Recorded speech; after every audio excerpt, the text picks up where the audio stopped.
For over 30 years, the city of Wichita lived in fear of a faceless predator, a man who seemed ordinary on the outside, a husband, a father, a church leader, a trusted neighbor. But behind the mask of normalcy was a shadow who called himself BTK: bind, torture, kill. He stalked his victims with patience, controlled their every move, and disappeared without a trace. He toyed with police, sending letters filled with riddles and dark promises, leaving investigators frustrated and terrified of what he might do next. Who was this man who blended into everyday life so perfectly, yet lived a secret life of obsession and control? And how could someone hide in plain sight for decades, escaping capture while watching his city tremble at the sound of his name? Tonight, we journey into the chilling double life of Dennis Rader, uncovering the lies, the psychology, and the disturbing legacy of the BTK Strangler. If you'd like more stories like this to appear on your page, please like, comment, and subscribe. There are 15 chapters in this series, each with one picture looping gently. Just close your eyes, relax, and let's dive into the story together. Chapter 1. Shadows over Kansas. The birth of Dennis Rader. In the middle of America, where fields of wheat stretch endlessly beneath the Kansas sky, and the air carries the quiet hum of small-town life, a boy was born whose name would one day send ripples of terror across the world. Dennis Lynn Rader entered the world on March 9, 1945, in Pittsburgh, Kansas, the first of 4 sons to William and Dorothea Rader. It was the end of World War II, a time when returning soldiers were laying down their rifles and raising families, dreaming of a future built on stability and peace. In those post-war years, Kansas was a place that mirrored the American ideal: steady work, strong communities, church on Sundays, and families who knew their neighbors by name. On the surface, it was the perfect setting for a wholesome upbringing. Yet hidden within that landscape of simplicity and routine, in one small boy, something darker was taking root. Dennis's early years gave little hint of the terror that would eventually define him. His parents were hard-working people, his father employed at the Kansas Gas and Electric Company, often working long hours to provide for the family, while his mother managed the household. Life in the Rader household was neither extravagant nor deprived. It was an ordinary, modest existence, the kind that should have nurtured an ordinary, modest man. But Dennis was never ordinary. Beneath the quiet demeanor, there grew a strange fascination with control, power, and secrecy.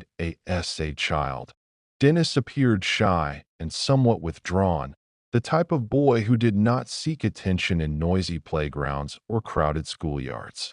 Teachers remembered him as polite, though not particularly remarkable. He blended in easily, neither excelling nor struggling, a boy who could vanish into the background without notice. And perhaps that invisibility suited him, even at an age when most children craved recognition. He already seemed to carry within him the seeds of living 2 lives, the one the world could see, and the one he kept hidden deep inside.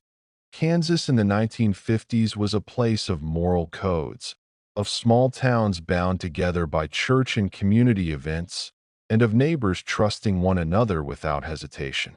For children like Dennis, there was little room for rebellion. Parents enforced discipline, schools demanded obedience, and church provided lessons in morality that carried weight far beyond Sunday services. Yet in Dennis, those lessons of morality did not take root in the way they should have. While he dutifully attended church with his family, the words of the pastor did not shape his sense of right and wrong. Instead, he quietly began forming his own twisted compass, one that veered toward cruelty and domination.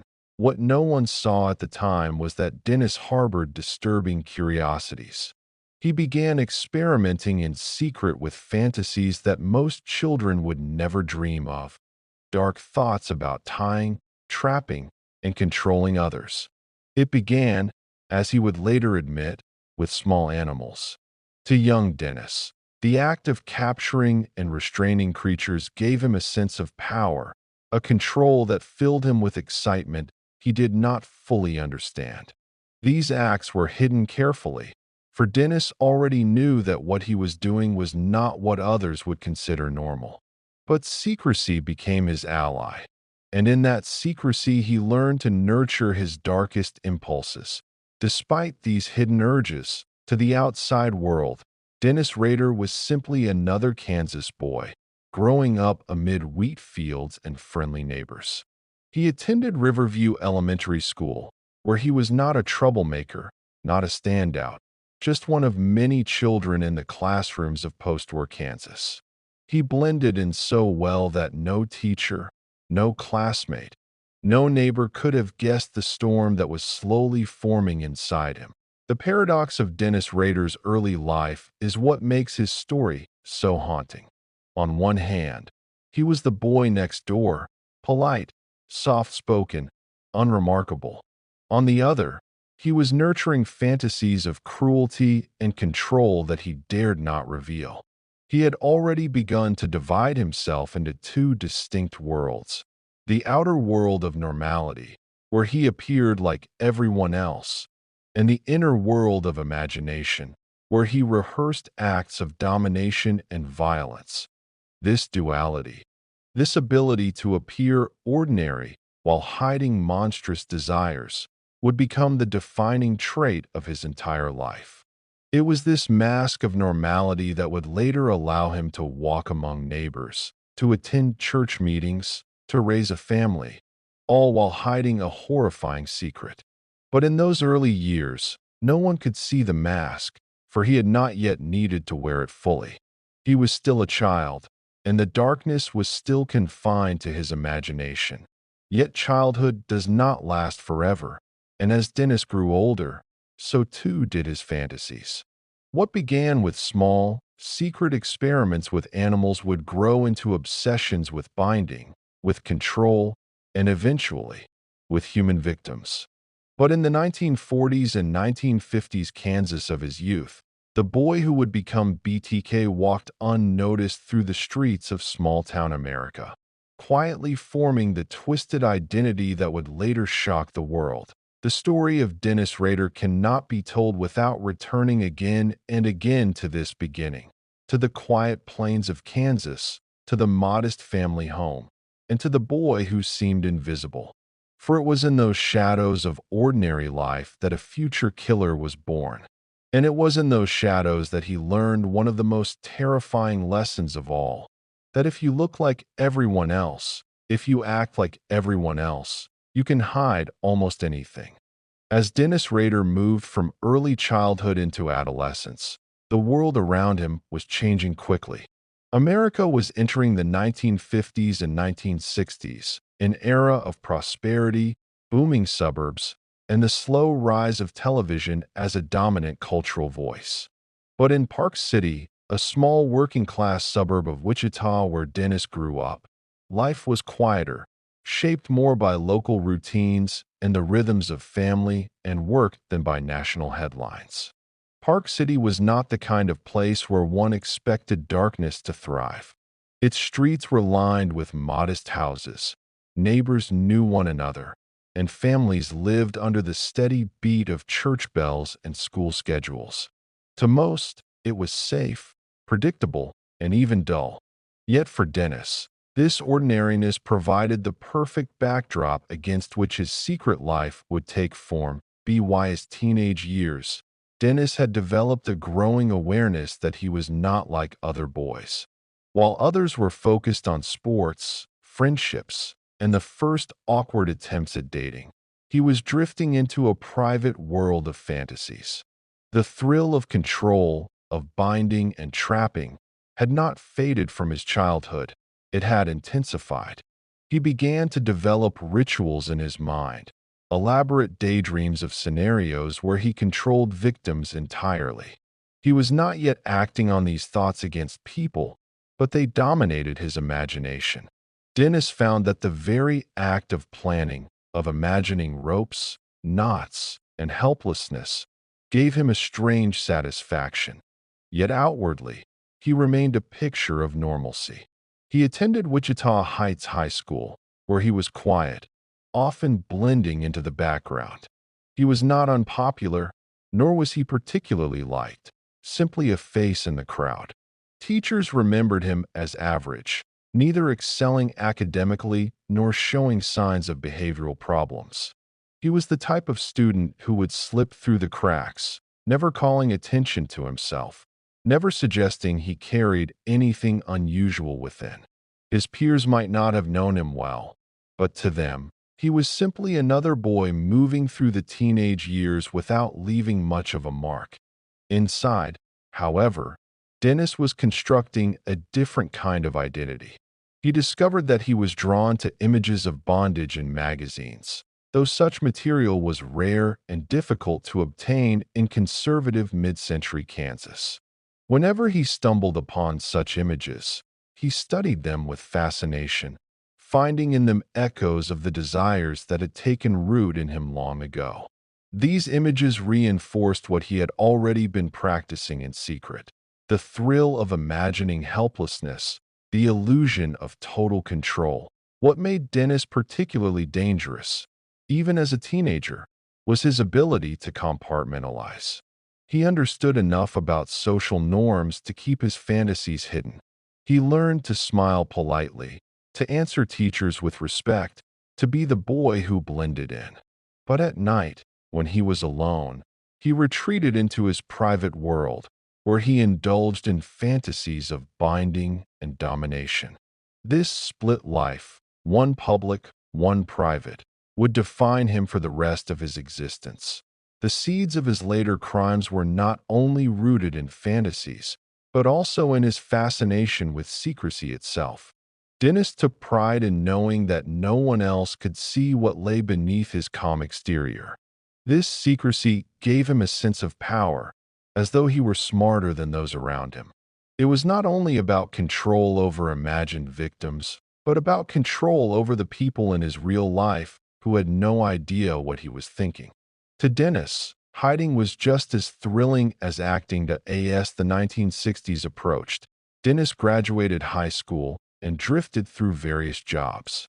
He worked in retail and in other small positions, never standing out, always keeping his head down. To anyone watching, he was just another young man trying to figure out his path in life. Yet in his private hours, the fantasies grew darker. He began creating what he would later call his projects, imaginary victims whom he would plan to stalk, bind, and dominate in his mind. He kept mental files, practicing how he might one day carry out these acts. While others his age were chasing dreams of careers or marriage, Dennis was chasing the fantasy of absolute control. Even at this stage, he showed traits that criminologists would later recognize: a lack of empathy, a sense of entitlement, and an obsession with ritual. But none of this was visible to the outside world. Dennis still attended church regularly, appearing respectful and faithful. He still helped at home, fulfilling his duties as a son. He still laughed when expected, nodded when spoken to, and kept his life outwardly free of trouble. This concealment was part of what made his story so terrifying. A monster was forming in plain sight, but no one could see it. Teachers saw a student. Neighbors saw a polite boy. Employers saw a young worker. His parents saw a quiet son. None of them saw the predator emerging beneath the surface. As his teenage years turned into young adulthood, Dennis would leave Park City for a time, searching for structure and purpose. He would find it in the military, where discipline, rules, and order seemed to fit with the orderly side of his personality. But even in the military, the private fantasies never left him. They simply adapted, waiting for the right time to resurface. The story of Dennis Rader's birth and early years is not one of obvious trauma or glaring dysfunction. Unlike many criminals whose childhoods were marked by chaos, abuse, or instability. Dennis grew up in a household that was, by all appearances, stable and unremarkable. And that is what makes his story so chilling. There were no dramatic warning signs, no glaring alarms, nothing that pointed to the future. He was not the bullied loner, not the violent troublemaker, not the child from a broken home. He was, in many ways, the opposite: normal, polite, invisible. And yet, deep within that ordinary boy, something extraordinary in its darkness was growing. When we look back now, through the lens of what he would later become, we see how the seeds of BTK were present from the very beginning. The fascination with control, the private rituals, the obsession with secrecy, all of it was there, waiting. The Kansas sky stretched endlessly over wheat fields and quiet streets. But beneath that peaceful surface, in the mind of one boy, a storm was forming. Dennis Rader, who would one day call himself BTK, bind, torture, kill, was already shaping himself in shadows, preparing for the path he would eventually walk. Chapter 2. A quiet boy with dark thoughts. The teenage years are often a time of discovery, of testing boundaries, of shaping identity. For most, it is a period of awkwardness mixed with excitement. As friendships deepen, romances begin, and dreams of the future take shape. For Dennis Rader, however, adolescence was a time when his inner world grew increasingly detached from the reality around him. While his classmates navigated dances, football games, and study halls, Dennis was cultivating a secret inner landscape that revolved around control, domination, and the quiet pleasures of imagining others at his mercy. By outward appearances, there was little remarkable about him. He moved through the halls of Wichita Heights High School as just another boy, rarely noticed, rarely remembered. His grades were average. He was not particularly athletic.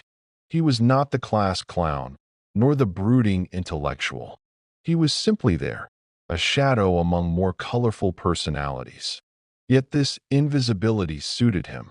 Dennis had no interest in drawing attention to himself, for attention might have forced him to reveal the truth about his private world. His skill at blending in was, even then, one of his greatest weapons. While his peers scribbled notes to crushes or talked about weekend plans, Dennis was filling his mind with scenarios of capture and restraint. He began to invent what he would later call scenarios or projects, mental rehearsals in which he imagined potential victims, the tools he might use, and the ways in which he would maintain control. He thought about ropes, knots, gags, and blindfolds. He thought about the helplessness of a victim, the totality of power he might hold over them. These were not fleeting thoughts. They consumed him. They were the hidden architecture of his imagination, a place he returned to again and again. To Dennis, these fantasies were not just idle daydreams. They were rehearsals for the future. Though he did not yet act on them against people, he found ways to practice in private. He experimented with knots, with tying objects, with testing how to restrain. He even staged mock situations in his head, playing both victim and captor in elaborate mental games. In these moments, he was not the quiet, invisible teenager. He was in complete control, the center of his own dark stage. There is a chilling detail in his story. Dennis later admitted that as a teenager, he also experimented with self-bondage. He would tie himself up in elaborate ways, imagining that he was both the captor and the victim. This strange ritual gave him a sense of fulfillment, as if he could satisfy both sides of his fantasy.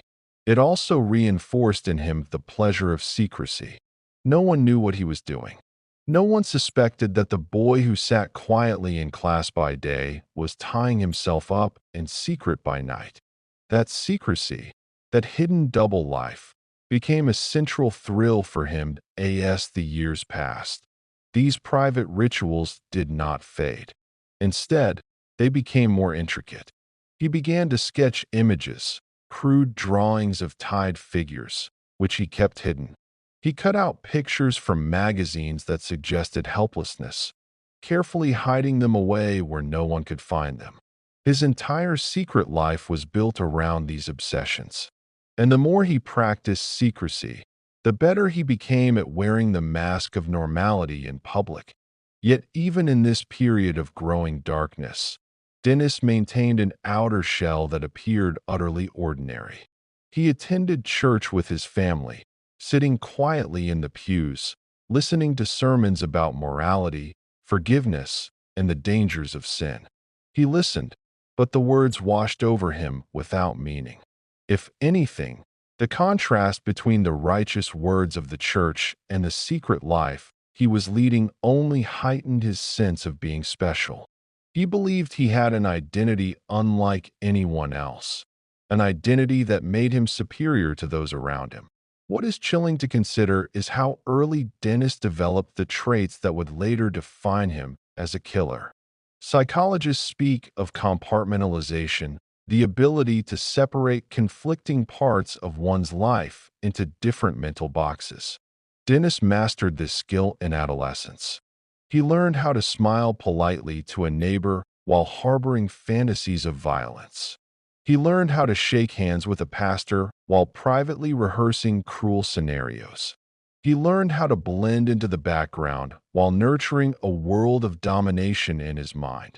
Kansas in the late 1950s and early 1960s was a place where appearances mattered. Families took pride in their reputation. Children were taught to behave properly, to respect authority, to maintain a good image. For Dennis, this cultural environment was ideal. It gave him both the cover he needed and the sense of structure that allowed his mask to flourish. Outwardly, he could be the polite, well-behaved son. Inwardly, he could be whatever he wanted, because no one was looking closely enough to question him. Even as his fantasies consumed him, Dennis was careful not to let them spill into his daily life in a way that would attract suspicion. He was not violent with classmates. He did not lash out in public. He did not engage in reckless behavior that would draw attention. His darkness was entirely contained within secrecy, hidden in the cracks of his daily existence. And because it was hidden so well, he avoided the scrutiny that might have revealed the danger he was becoming to be. By the time Dennis graduated high school in 1963, the pattern was set. He had created for himself a private identity defined by fantasies of binding and control, while perfecting a public identity that appeared unremarkable. The two worlds existed side by side, never colliding, and he was careful to maintain the boundaries. This ability to keep the mask firmly in place would serve him for decades. As Dennis stepped into young adulthood, his peers were beginning to map out their futures. Some went to college, others to trade schools, others straight into the workforce. Many looked for love, for stability, for the beginnings of families of their own. Dennis, too, would begin to seek direction. He would take jobs, he would serve in the military, he would even seek marriage and fatherhood. But all of these outward milestones would be mere layers added to his mask. The inner world he had nurtured in secret through adolescence would never leave him. It would only wait, growing stronger, hungrier, and more insistent, until the day came when fantasy would turn into reality.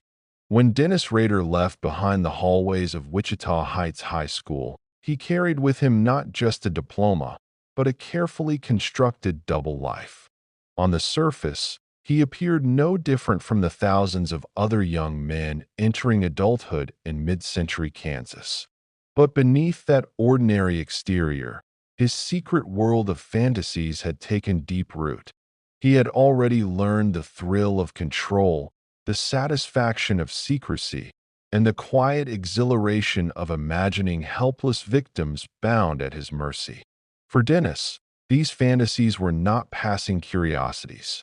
They were, by then, the very framework of his inner life. As he moved into his late teens and early 20s, the outer mask grew even more convincing. Dennis held jobs, attended church, and socialized politely with neighbors. He could shake hands, share small talk, and pass unnoticed in crowds. He was not the type of young man who raised suspicions. If anything, people saw him as reserved, polite, and perhaps a little distant, but nothing more. What no one knew was that, even in those moments of polite conversation, his mind might be elsewhere, rehearsing the rituals of control that obsessed him. His fascination with secrecy deepened in these years. Dennis came to see the world as divided between those who lived only in the surface realm of normal life, and himself, who possessed a hidden, superior identity. This sense of superiority became central to his thinking. He believed he was different from others, set apart by his secret fantasies and the discipline with which he concealed them. For Dennis, this was not a burden. It was a point of pride. It gave him a sense of being unique, even powerful. The contrast between his outer and inner lives was stark. Outwardly, Dennis performed the role of the dutiful son and responsible young man. He worked in small jobs after high school, helping support himself while trying to find a stable path. Inwardly, however, his imagination was consumed by scenarios of bondage and control. He created elaborate stories in his mind, with victims carefully chosen, captured, and restrained. These mental rehearsals were not simply fleeting daydreams. They were meticulous constructions, complete with details of location, method, and ritual. He referred to them as projects, and each project lived within him like a private script. In these years, Dennis also discovered that his fantasies gave him not only a sense of power, but also a kind of escape. Whenever he felt unnoticed, frustrated, or overshadowed by others, he could retreat into his inner world, where he was always in control. This dual existence insulated him from the ordinary disappointments of life. Where others might feel insecurity or doubt, Dennis soothed himself with rituals of imagination. His secret world became both a refuge and a laboratory in which he perfected the identity he would one day unleash. Yet, he also knew how dangerous these desires would appear if exposed. He understood that society would never accept his fantasies, that they would be judged as deviant and disturbing. This awareness did not deter him. It only reinforced his commitment to secrecy. He began to see secrecy itself as part of his identity, as though it was the second skin he wore. And in this secrecy, he found not loneliness but empowerment. He could walk among others knowing he carried something they could not see. It made him feel clever, superior, even chosen. Kansas in the early 1960s was a deeply moral place, with strong expectations of conformity. Families attended church faithfully, neighbors looked out for one another, and public reputation mattered greatly. For Dennis, this environment provided the perfect camouflage. He could attend church with his family and appear pious. He could sit in a classroom or workplace and appear diligent. He could smile at neighbors and appear friendly. All the while, no one suspected the reality that churned beneath the surface. The very values of the community, trust, respectability, and privacy, became the shield behind which he hid. The it is here that we see the chilling paradox of Dennis Rader. His life was not defined by outward chaos or dysfunction. He was not the stereotype of a troubled youth, marked by crime or addiction. Instead, his life was ordinary, even forgettable, and that ordinariness, combined with his inner fantasies, made him far more dangerous. For if no one sees a monster forming, no one can stop it. Dennis knew this, and he nurtured his hidden life with the confidence of someone who believed he would never be caught. As he entered adulthood, Dennis's fantasies began to take on more urgency. They were no longer enough to be merely private rehearsals. He longed for more, though he was not yet ready to cross the boundary into reality. Instead, he fed his hunger through ritual and imagination. He tied himself in knots, creating mock scenarios where he was both captor and captive. He drew sketches, crude images of bound figures that captured his obsessions. He clipped pictures from magazines, assembling small collections that fed his private desires. These acts might have seemed harmless if discovered, but to Dennis they were fuel for the fire that burned within. Psychologists would later argue that this period of Dennis's life shows how carefully he conditioned himself. His rituals were not only about pleasure, but about preparation. Every knot tied, every drawing sketched, every secret fantasy rehearsed was a step toward the day when fantasy would no longer be enough. He was training himself, shaping himself, and testing himself, all in secret. Meanwhile, the mask of normality grew ever more convincing. His family saw him as a quiet son, his peers as an unremarkable young man. No one asked questions because there was nothing to question. Dennis gave the world only what it expected to see. And in return, the world gave him invisibility, the phrase he would later use to define himself.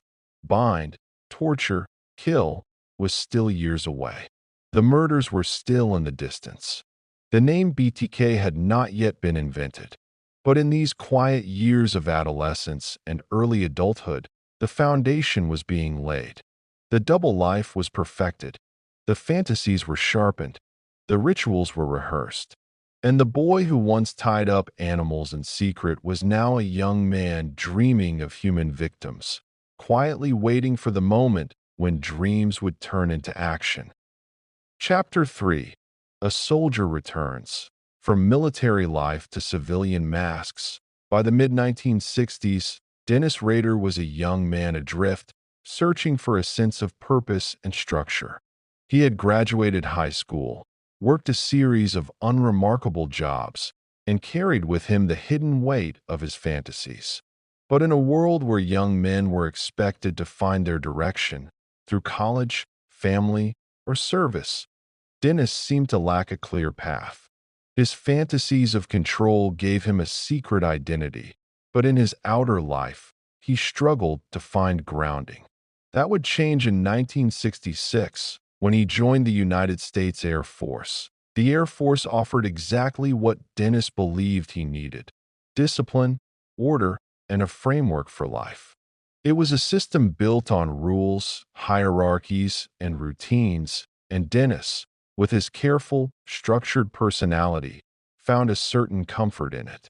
To his fellow servicemen, he was simply another airman, blending into the ranks.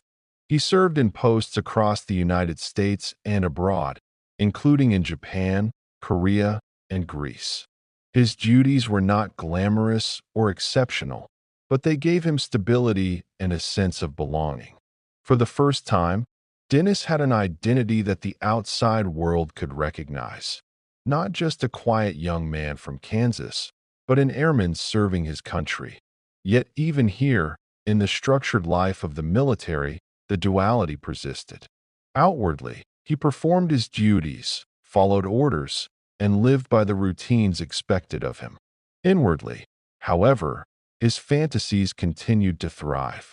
The secrecy he had cultivated in adolescence now traveled with him across continents. In his barracks, in lonely moments overseas, he retreated into the same dark world of imagination, revisiting the projects, the rituals, the thrill of control. Military life might have given him purpose, but it did nothing to diminish the inner desires that defined him. The Air Force also gave him something else: skills and confidence. Dennis learned discipline, attention to detail, and the importance of procedure. These qualities, which made him a capable serviceman, would later make him a terrifying predator. For Dennis, the ability to plan meticulously, to follow steps carefully, and to execute with precision would become the foundation of his crimes. His fantasies of control found a parallel in the rigid structures of military life. Both demanded discipline, both required patience, and both gave him a sense of mastery. Despite the stability of the Air Force, Dennis did not forge deep connections with others. He was not the type to form lifelong friendships with his fellow servicemen. He remained somewhat distant, polite but detached, fulfilling his duties without revealing much of himself. This distance, which he had practiced since childhood, allowed him to maintain the mask. He was there, present, obedient, yet always hiding the truth of who he was. When he returned to Kansas in 1970 after 4 years of service, Dennis was 25 years old. To his family and community, he was a young man who had served honorably and returned home to build a future. He carried with him the respectability of a veteran, something that elevated him in the eyes of neighbors and friends. But inside, Dennis felt a growing emptiness. Military life had given him structure, but now that he was back in the ordinary rhythms of civilian Kansas, he felt the hunger of his fantasies more acutely. The projects he had rehearsed for years pressed harder against the walls of his secrecy. He was no longer satisfied with imagining. He wanted more. The return to civilian life also placed Dennis in the position of seeking milestones that were expected of him: career, marriage, family. In 1971, he enrolled at Butler County Community College, beginning studies in electronics, though he would later switch to criminal justice. He also found love, or at least the semblance of it, in Paula Dietz, a quiet young woman from the same community. Paula was everything that Dennis appeared to be: reserved, traditional, rooted in the values of small-town Kansas. To her, Dennis was a polite, dependable man, someone with whom she could build a steady life. They married in May of 1971, and for a time, Dennis seemed to embrace the role of husband. Marriage, however, did not diminish the inner world that had defined him for so long. If anything, it provided him with another layer of disguise. As a married man, he appeared even more ordinary, even more trustworthy. He was no longer just a quiet young man or a returning veteran. He was a husband, part of a couple, the kind of figure who drew no suspicion. Paula saw nothing of the dark rituals that consumed him. To her, Dennis was simply her husband, serious but reliable, quiet but stable. But in Dennis's mind, the fantasies continued to evolve. He now referred to them more formally as projects, a term that reveals how methodical he had become. These projects were not just passing thoughts. They were organized, categorized, and rehearsed. He would later admit that he even kept notes and drawings, recording his ideas with a precision that mirrored his military training. It was as if his inner life had become its own secret military operation, governed by rules, procedures, and discipline. During these years, Dennis also began experimenting with stalking behaviors. He would watch women from a distance, studying their routines, imagining how he might capture and control them. These early attempts did not yet result in violence, but they marked a shift from fantasy to practice. He was no longer content with imagining scenarios in isolation. He was beginning to test the boundaries of reality, to step into the world with the eyes of a predator. The transformation was gradual but undeniable. Dennis Rader, the boy who once tied himself in secret, was becoming Dennis Rader, the man who followed strangers, planning how he might one day turn his fantasies into reality. The duality was intact: husband and future father on the outside, predator in training on the inside. The mask had never been stronger, but beneath it, the hunger was growing too powerful to contain forever. Life after the Air Force should have been a new beginning for Dennis Rader. He had the respectability of military service, the stability of a new marriage, and the opportunity to carve out a path in civilian life. Yet what simmered beneath the surface was far more significant than anything the outside world could see. The structure of the Air Force had given him tools, discipline, order, and patience, but it had also intensified the contrast between his outer and inner selves. Now, in the quiet rhythms of married life, the mask of normalcy became stronger, while his inner hunger grew restless. In those first years with Paula, Dennis played the role of the attentive husband. He moved with her into a modest home. They attended church together at Christ Lutheran Church in Wichita, and they appeared to live the kind of stable, ordinary life that defined many young couples in Kansas at the time. Paula was a devoted wife, deeply rooted in faith, who trusted her husband and supported his ambitions. To their neighbors, they seemed like a pair destined for a life of routine stability. What no one could see, however, was that Dennis viewed marriage not as a cure for his fantasies, but as another perfect cover for them. As Dennis worked his way through community college and later Wichita State University, studying criminal justice, he nurtured a fascination with law enforcement. To him, authority and order were not just concepts, they were tools of control. He admired the image of the police officer, the one who commanded obedience, the one who could assert power simply through presence. For a man already obsessed with domination, the study of criminal justice was not just an academic pursuit. It was part of his private theater, a way to immerse himself in the structures of authority that mirrored his fantasies. Yet his ambitions in education and career were not matched by success. Dennis was, at best, a mediocre student, struggling through his coursework and lacking clear direction. His jobs, too, were unremarkable. He worked at an outdoor supply company, then later found employment in positions that did not set him apart. But to Dennis, this lack of distinction did not matter. What mattered was the continuation of his inner life. Each night, as Paula believed her husband was resting after a day of work or study, Dennis was often lost in his rituals. He drew sketches of bound victims. He clipped and stored images that matched his obsessions. He rehearsed projects in his mind, planning scenarios with precision. During this time, he also began experimenting more seriously with what he called trolling, the act of prowling neighborhoods, observing women, and imagining how he might one day strike. He would drive around Wichita, watching houses, studying routines, and filing away details. These trips were not random. They were methodical, like reconnaissance missions. He referred to potential victims as projects, giving them code names, reducing them to objects of fantasy. To Dennis, trolling was a way to bring his imagination into the real world. It was no longer enough to think about scenarios in the privacy of his home. He needed to step into the world as a predator in training, even if he did not yet act. Paula, by all accounts, noticed nothing unusual. She saw her husband as serious and somewhat private, but not threatening.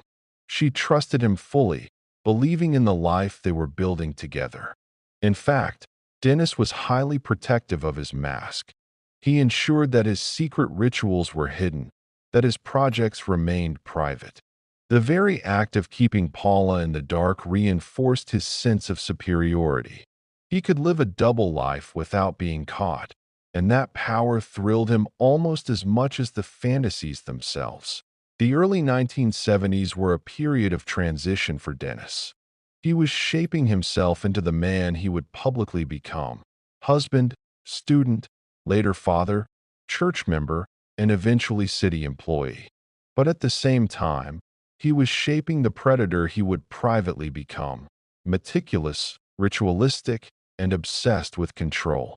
These two paths moved forward side by side, never intersecting in ways that would draw suspicion.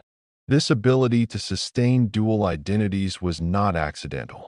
It was the central skill Dennis had been cultivating since childhood, and by his late 20s, He had mastered it. One of the most chilling elements of his life during this time was how ordinary it appeared. There were no dramatic signs of danger, no sudden collapses, no violent outbursts. To those around him, Dennis Rader was simply a serious, quiet man building a life with his wife. He was the kind of neighbor who waved politely, the kind of man who blended into a congregation, the kind of employee who did his work without complaint. This ordinariness became his shield. Behind it, he could prepare for what was to come. But inside, the hunger was growing unbearable. His projects were no longer enough to satisfy him. His sketches, his rituals, his trolling trips, they all provided temporary release, but they also left him wanting more. He began to feel that his fantasies demanded to be realized. And once that desire took hold, there was no turning back. The soldier who had once returned from service with the discipline of the Air Force was now a man preparing for a different kind of mission, one that would have nothing to do with service, honor, or country. Dennis Rader was preparing himself for his first kill. The transition from fantasy to reality was not immediate, but it was inevitable. Years of secrecy, planning, and ritual had conditioned him to believe that he could do it, that he could cross the line and still remain invisible behind the mask. By 1973, the foundations were in place. He had the mask of husband and church member. He had the training of patience and planning. He had rehearsed his projects endlessly. And now, he was beginning to select real targets, to watch real families, and to imagine real attacks. The young man who once tied himself in secret had transformed into a predator ready to bring his fantasies into the world. The stage was set.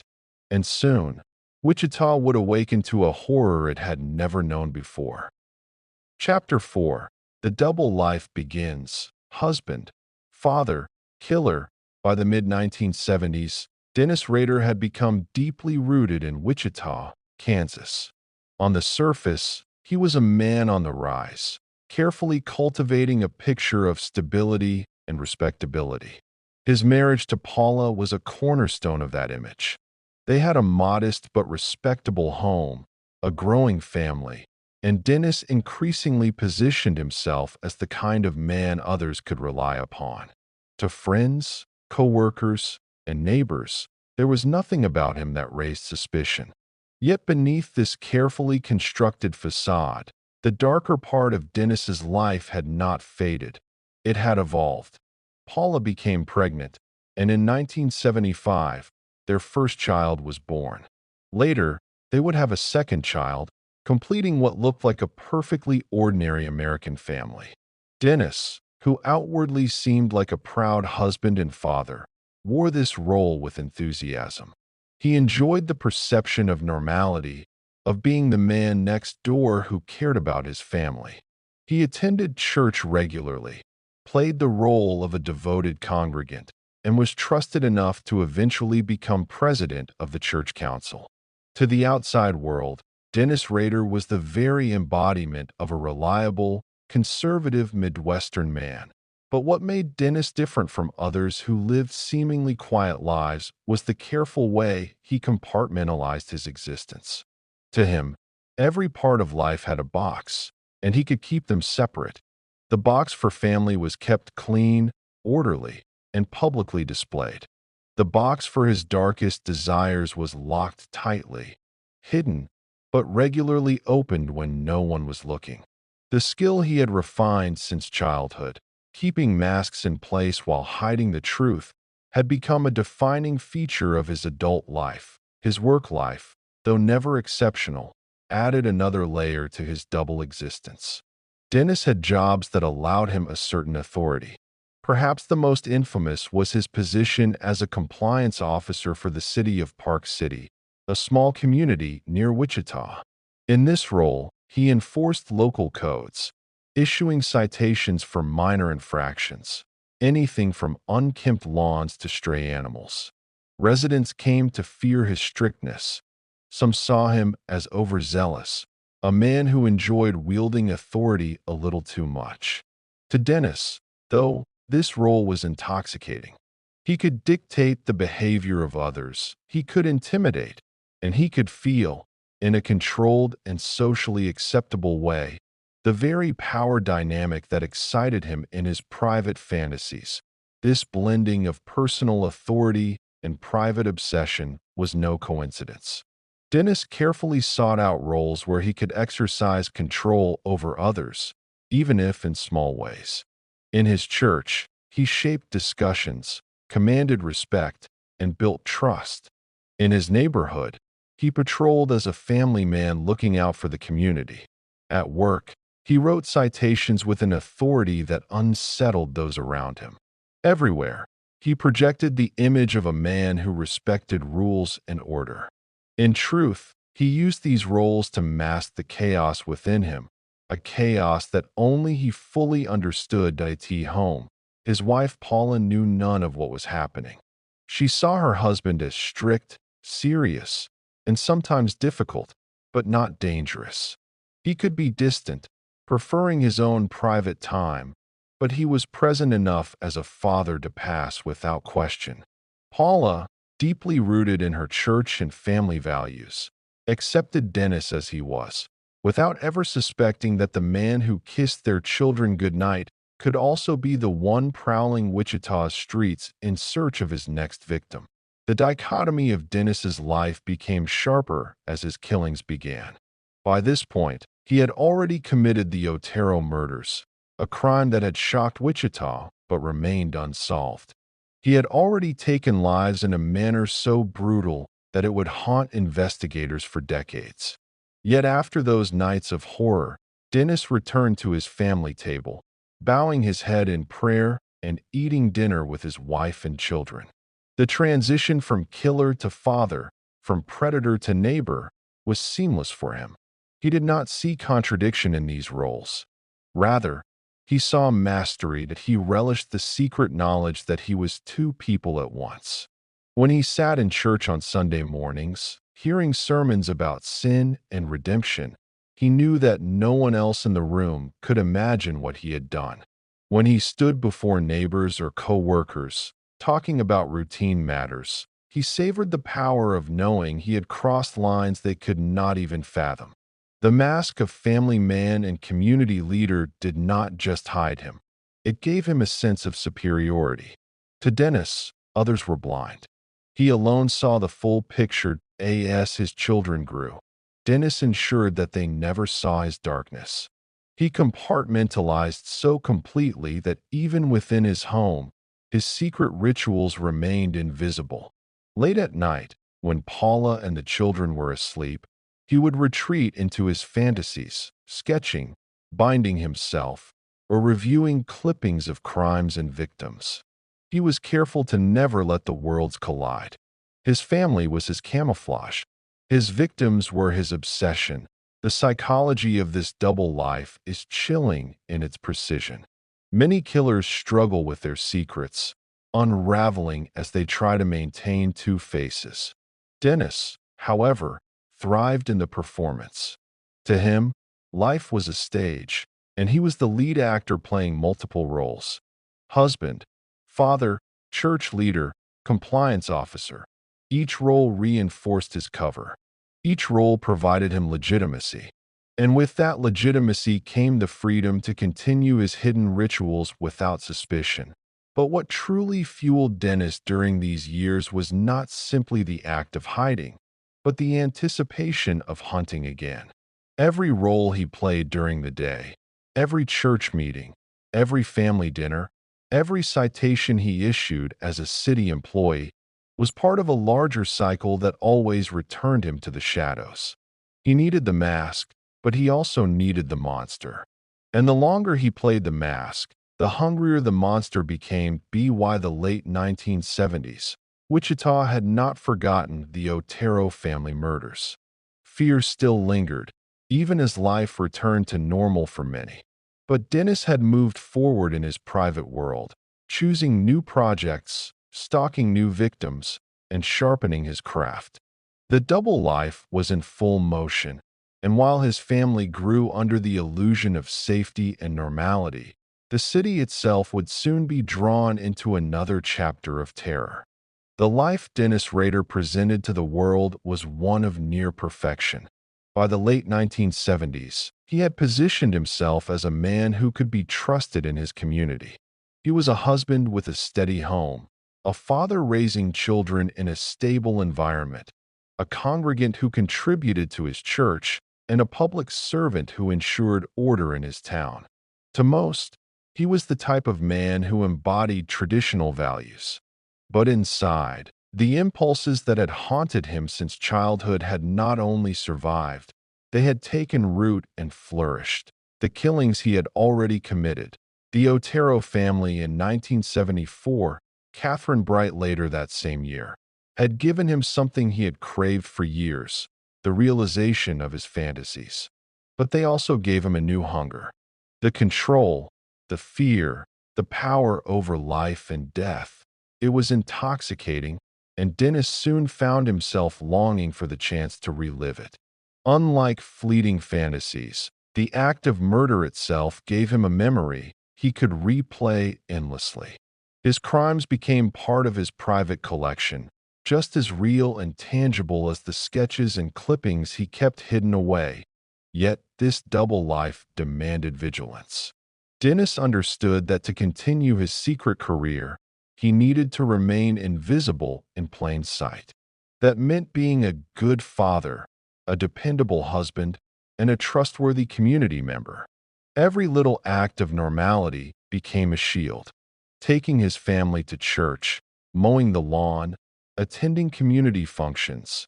These were not just duties, but layers of camouflage. The more ordinary he appeared, the safer his other life became. His role as a compliance officer in Park City fed his need for power in ways that were both public and private. Residents who encountered him often described him as rigid and unyielding, a man who enjoyed citing people for even minor infractions. He relished this reputation, for it reinforced the authority he desired. At the same time, he was careful not to push too far.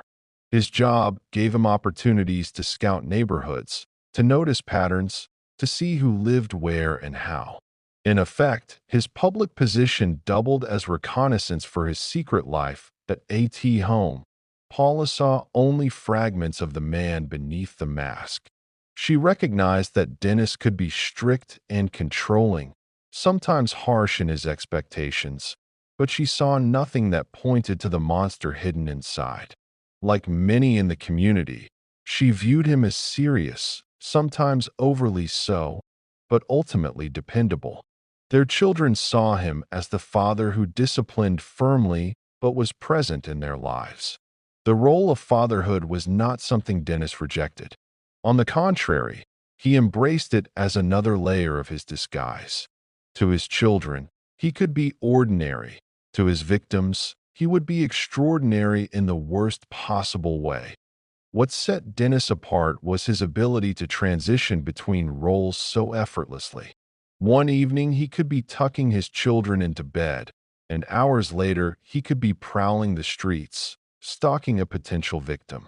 The very act of switching masks gave him satisfaction. It made him feel superior, more intelligent, more capable than those around him. In his own mind, he was the ultimate actor, performing for an audience that never suspected the truth. But Dennis's secret rituals were not confined to his murders. In his private spaces, he continued to indulge his fantasies with disturbing devotion. He bound himself, dressed in disguises, and created elaborate scenarios where he played both victim and predator. He documented his thoughts, drawing sketches of women in bondage, cutting out images from magazines, and building a library of material that reflected his hidden obsessions. These rituals served two purposes. They kept his hunger alive, and they reminded him of his ultimate identity as BTK. Bind, torture, kill. The killings themselves, while terrifying to the community, were carefully compartmentalized by Dennis. He did not see them as conflicting with his role as a father or a church leader. Instead, he viewed them as two separate parts of his being. To him, there was no contradiction. He was not torn between good and evil. He was both, simultaneously. And the ability to live that contradiction without being exposed was what gave him his sense of mastery. Throughout these years, Wichita lived under a shadow it could not fully name. The police were aware that a killer was loose, but they had no clear path to his identity. Families locked their doors, took extra precautions, and whispered about the unsolved murders. But life had to go on, and as it did, Dennis blended into the flow of the city. He was never above suspicion simply because no one thought to suspect him. He was too ordinary, too invisible, too well hidden behind his roles. Even as he enjoyed this invisibility, Dennis sought recognition in another way. He wanted credit. His letters to police and media would later reveal a man desperate to be known as BTK, to have his signature acknowledged, his work recognized. The mask of ordinary man kept him safe, but the ego of BTK wanted fame. This conflict between hiding and seeking recognition would later become his downfall. But during these years, it only added to the complexity of his double life. By the time the 1970s gave way to the 1980s, Dennis Rader was living a life that defied simple explanation. To one world, he was the father, the husband, the church leader, the enforcer of rules. To another, he was a shadow, a predator who stalked, planned, and struck with cold precision. This balance, as impossible as it seems, was his reality. He not only lived it, he thrived in it. The story of Dennis Rader during these years is not simply about murder. It is about deception on a scale that few could imagine. It is about a man who played his roles so well that he remained invisible for decades.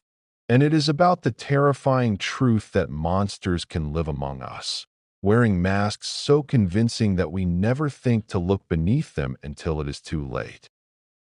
Chapter 5. The Otero Murders. Terror arrives in Wichita. On a cold January morning in 1974, Wichita, Kansas, was shaken by a crime that would mark the beginning of one of the most terrifying chapters in the city's history. For years, the city had enjoyed the image of a quiet Midwestern community, where families felt safe in their homes and neighbors trusted one another. That illusion of safety would be shattered on January 15th, when the Otero family was brutally murdered in their modest suburban house. Behind this act was Dennis Rader, a man who until then had lived only in his fantasies. The Otero murders were not simply a crime. They were the moment Dennis stepped fully into the role of BTK, the predator he had been rehearsing for all his life. The Otero family consisted of Joseph and Julie, along with their children Joseph Jr., age 9, and Josephine, age 11. They were, in many ways, the embodiment of the kind of family Dennis envied and despised. To the outside world, they appeared to be an ordinary, hard-working household, building a life together in Wichita. But to Dennis, once he chose them as a project, they became something very different. They were no longer a family. They were his target, the objects of a fantasy he had been cultivating for years. In his later confessions, Dennis described how he stalked the family, learning their patterns and routines.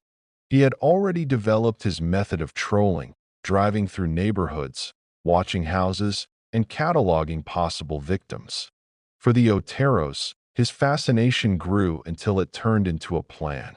He prepared himself with chilling precision. He carried tools, ropes, cords, and items he referred to as his hit kit. To him, this was not an act of spontaneous violence. It was a carefully crafted performance, rehearsed in his mind countless times before the day arrived. That morning, Dennis approached the Otero home armed not just with weapons, but with the confidence of someone who believed he had mastered control. When he entered, He confronted the family together, catching them off guard in their own home. For most killers, the presence of multiple victims might have been overwhelming, but for Dennis, it was an opportunity. He thrived on the challenge, on the chance to dominate not just one, but several people at once. He brandished a gun, ordering the family into submission, and assured them it was only a robbery. This false reassurance, coldly calculated, was designed to prevent panic, to keep them compliant until he could carry out what he had planned. One by one, Dennis set about binding the family. The act of tying them up was not merely functional. It was ritualistic. For him, binding was at the heart of the fantasy, the act of stripping away freedom, of reducing his victims to objects of control. He tied Joseph and Julie, then the children, ensuring that each was helpless. He spoke in a calm, almost detached manner, a mask of control that hid the sadism behind his actions. To him, the bindings were the prelude to the true performance, torture and death. The murders themselves were brutal. Dennis strangled Joseph Otero Sr., then turned to Julie, taking her life in a similar fashion. The children, Joseph Jr. and Josephine, witnessed the horror of their parents' deaths before becoming victims themselves. Joseph Jr. was strangled with a cord, while Josephine suffered a slower, more agonizing fate. Dennis hanged her from a pipe in the basement, savoring the act in a way that revealed the depth of his cruelty. For him, this was not only about killing. It was about enacting control, about living out the fantasies that had consumed him for decades. When he finally left the house, for members of a family were dead, and a city was forever changed. The crime scene left behind was a nightmare for investigators. The bindings, the signs of struggle, the brutality, it all pointed to something more than a robbery gone wrong. Detectives recognized that this was no ordinary crime. It bore the mark of something calculated, deliberate, and deeply sadistic. Yet in those early hours and days, they could not know just how dangerous the man behind it truly was. For Dennis, walking away from the Otero home was not the end of the experience, but the beginning of his transformation. The killings became a memory he carried with him, one he replayed again and again in his mind. They reinforced his belief that he could live a double life without detection. After leaving behind the chaos of murder, he returned to the quiet routine of his family life, slipping seamlessly back into the role of husband and church member. To Paula and the children, nothing seemed unusual. To his community, he remained invisible, but inside, Dennis had crossed a threshold. The Otero murders proved to him that his fantasies could be realized, that he could carry out his darkest desires and walk away unnoticed. This realization emboldened him, making him feel invincible. It was not just the murders themselves that thrilled him, but the knowledge that he had fooled everyone around him. He had entered a family home, destroyed lives, and yet still returned to his own family without suspicion. The mask had held firm, and behind it, the monster had grown stronger. The Otero murders sent waves of fear through Wichita. Families who had once left doors unlocked began double-checking locks at night. Parents held their children closer, terrified by the thought that a killer had entered a home so much like their own. Rumors spread quickly, and speculation about who could have committed such a crime ran wild. But for Dennis, the fear itself was part of the satisfaction. He had not only taken lives, he had altered the mood of an entire city. The power of that impact became part of his identity. As BTK.AS investigators struggled for leads, Dennis was already moving forward, his mind turning to the next project, the next fantasy, the next opportunity to relive the sense of power he had tasted. The Oteros were the beginning, but in his mind, they would not be the end. In the days and weeks following the Otero murders, Wichita was a city trembling under the weight of shock. The brutality of the crime was unlike anything local police had ever encountered, and investigators knew immediately that they were dealing with something chillingly deliberate. The bindings, the calculated manner of the killings, the choice of victims, all suggested that this was not the work of a desperate thief or an intruder caught in the act. This was the work of someone who had planned meticulously, someone who had carried out the murders as if they were following a script. Detectives interviewed neighbors, friends, and relatives of the Otero family, searching for possible motives or enemies. Nothing fit.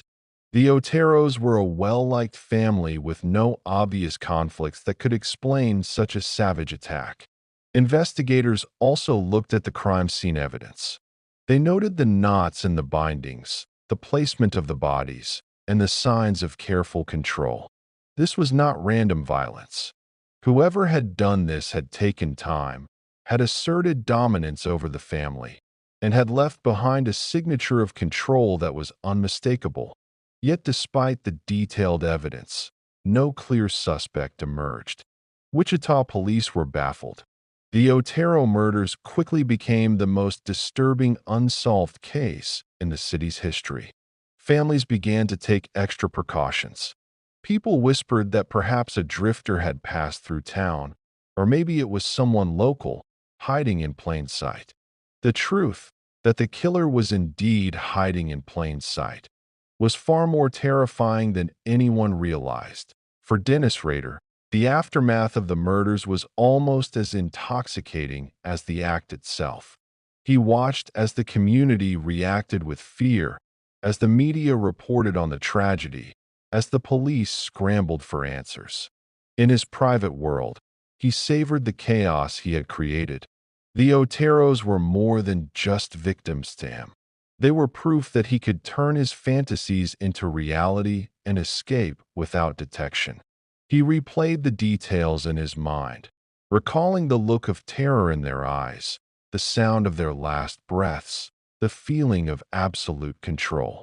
These memories became part of his ritual, fueling his fantasies long after the crime itself. At home, nothing seemed out of the ordinary. Paula, his wife, noticed no change in his behavior. Dennis continued to attend church, perform his duties, and care for his young family. He carried himself as if nothing had happened, as if the blood he had spilled was nothing more than another hidden layer of his secret life. To Dennis, the ability to slip back into normality was part of the thrill. He could be both the predator and the family man, and no one suspected a thing. But inside, something had changed permanently. The Otero murders gave Dennis a sense of power unlike anything he had experienced before. The act of planning, executing, and then walking away without consequence convinced him that he could do it again and again. Each detail of the murders became part of his inner narrative. He collected clippings from the newspapers, studied the coverage, and sometimes returned in his mind to the crime scene. To him, it was not simply a memory. It was a treasure, a piece of his identity as BTK. Investigators, meanwhile, wrestled with frustration. The murders were so violent, so specific, that they seemed to demand a clear motive. Yet none appeared. Detectives followed leads that went nowhere, interviewed people who had no connection to the crime, and struggled to make sense of the brutality. They could not have known that the killer was a man who lived just miles away, blending into the city as an ordinary husband and father. The irony was chilling. The very qualities that made Dennis Rader invisible, his ordinary life, his stable appearance, were the same qualities that allowed him to continue undetected. For the city of Wichita, the Otero murders became a turning point. The sense of safety that had once defined the community was shattered. Parents worried about their children, families locked doors and windows, and the idea that danger could come from within their own neighborhoods took root. It was no longer possible to assume that violence was something that happened elsewhere. It had arrived in Wichita, and it was merciless. For Dennis, this atmosphere of fear was satisfying. He relished the fact that the city trembled while he walked among them, unnoticed. He was the ghost in their midst, the predator no one could see. The duality of his life became sharper than ever. To one world, he was a husband, father, and church member. To another, he was BTK, the man who had bound, tortured, and killed a family in their own home. The Otero murders marked more than just the beginning of his crimes. They were the foundation of his legend, the act that set him on a path he could not and would not abandon. In his mind, the murders proved his superiority, his ability to control not just his victims, but the city itself. He had shown that he could step into a home, destroy it completely, and vanish back into ordinary life. That sense of mastery, of power, became the driving force of his secret existence. For Wichita, the Oteros were mourned as a devastating loss. For Dennis Rader, they were remembered as the first chapter of his reign as BTK. And while the police struggled and the community grieved, Dennis quietly prepared himself for the next project, the next victim, the next night when he would once again transform from family man into predator. The murders of January 15th, 1974, were only the beginning, but they left scars on a city that would never fully heal. Chapter 6. Letters from the Darkness. The birth of BTK. The Otero murders might have left Wichita shaken, but for Dennis Rader, they were only the first stage in a grander plan. Killing had satisfied one hunger, but another soon emerged, the desire for recognition. For Dennis, it was not enough to kill and remain hidden. He needed the world to know that he was out there, watching, and that the murders were not accidents or random acts of violence. They were part of a carefully constructed identity he was beginning to embrace. BTK. This urge to claim responsibility revealed itself gradually, like a shadow growing darker across his mind. Dennis craved power, but power, he realized, was amplified when it was acknowledged. Without recognition, his crimes risked being misunderstood or forgotten. The Otero case, for all its horror, was still seen by police as an unsolved family tragedy, with no clear pattern or name attached. To Dennis, this was unacceptable. He wanted the city, and eventually the world, to know there was a predator among them, one who had chosen his victims carefully and executed his crimes with precision. And so began the second phase of his double life, communication. Dennis started drafting letters, words that allowed him to control the narrative of his crimes just as he had controlled his victims. His writing was strange, taunting, and filled with the same disturbing sense of dominance he carried into his killings. In his mind, he was not only a killer but also an author, scripting his own legend. Through these letters, he could shape how people thought of him, keep the police off balance, and deepen the fear that already gripped Wichita. His first letter, never meant for the public at large, was written in a deliberate, methodical style. It described the Otero murders in detail, details that only the killer could have known. He explained how he had stalked, entered, and subdued the family, and he made sure to emphasize that this was no crime of passion or robbery gone wrong. It was the work of someone who had planned, someone who had fantasized about such an event long before it happened. And at the end of this chilling description, he began to reveal his chosen name, BTK, an acronym that stood for his method: bind, torture, kill. For Dennis, the name was more than just a title. It was a brand, a symbol of everything he wanted to project into the world. BTK carried with it the cold brutality of his crimes, a reminder of the control he held over his victims. By signing his letters with this moniker, Dennis was no longer just a faceless killer. He was a persona, an entity that could loom over the city like a phantom. In this transformation, his crimes ceased to be isolated acts. They became part of a larger story, one that he intended to write with each new murder and each new communication. The delivery of these letters was a calculated move. He left one inside an engineering book at the Wichita Public Library, hidden for a reporter to discover. This particular letter was addressed to the police and the media, outlining the details of the Otero crime in a cold, detached manner that left investigators unnerved. It wasn't just what he wrote, but how he wrote. His language was clinical yet theatrical, as if he were both scientist and playwright, dissecting his crimes while also performing them for an audience. For law enforcement, the letter was a revelation and a nightmare. Up until that point, they had hoped the Otero case might be solved through traditional means, suspects, leads, alibis. But the arrival of the BTK letter shattered that hope.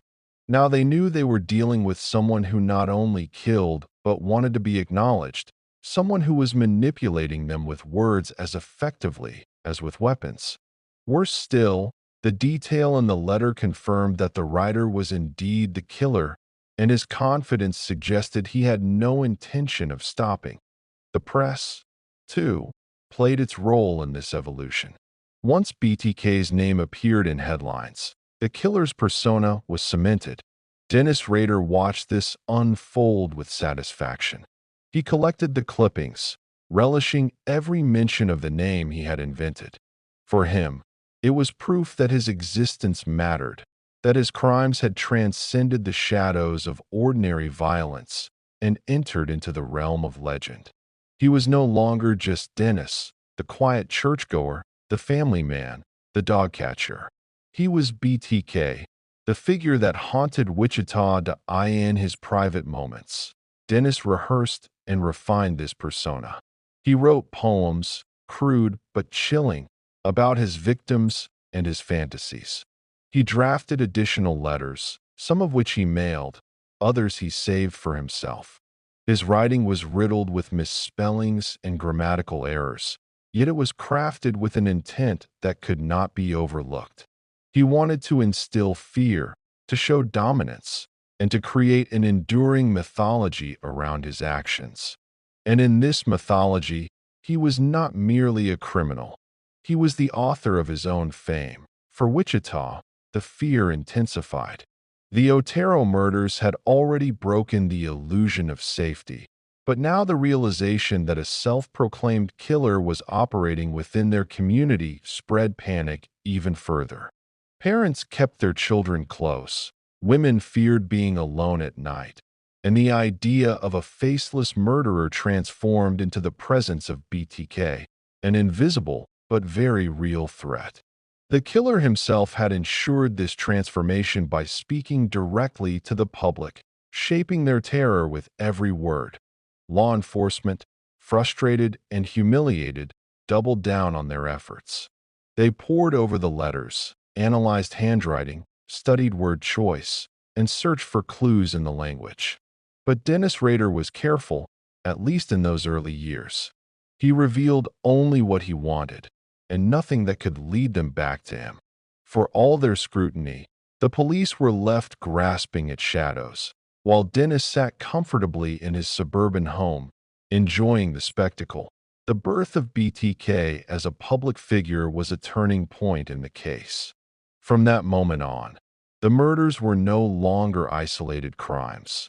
They were chapters in a story that the killer himself was helping to write. And for Dennis, this act of communication was almost as thrilling as the murders themselves. He had found a way to extend his control beyond the crime scene, into the homes and minds of thousands. He had become both the predator and the storyteller, and Wichita would never be the same.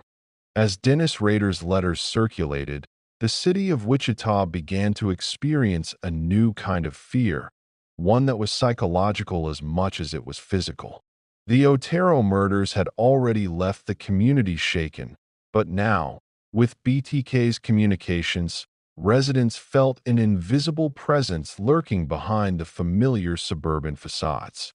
Doors were bolted, windows double-checked, and children were watched more closely.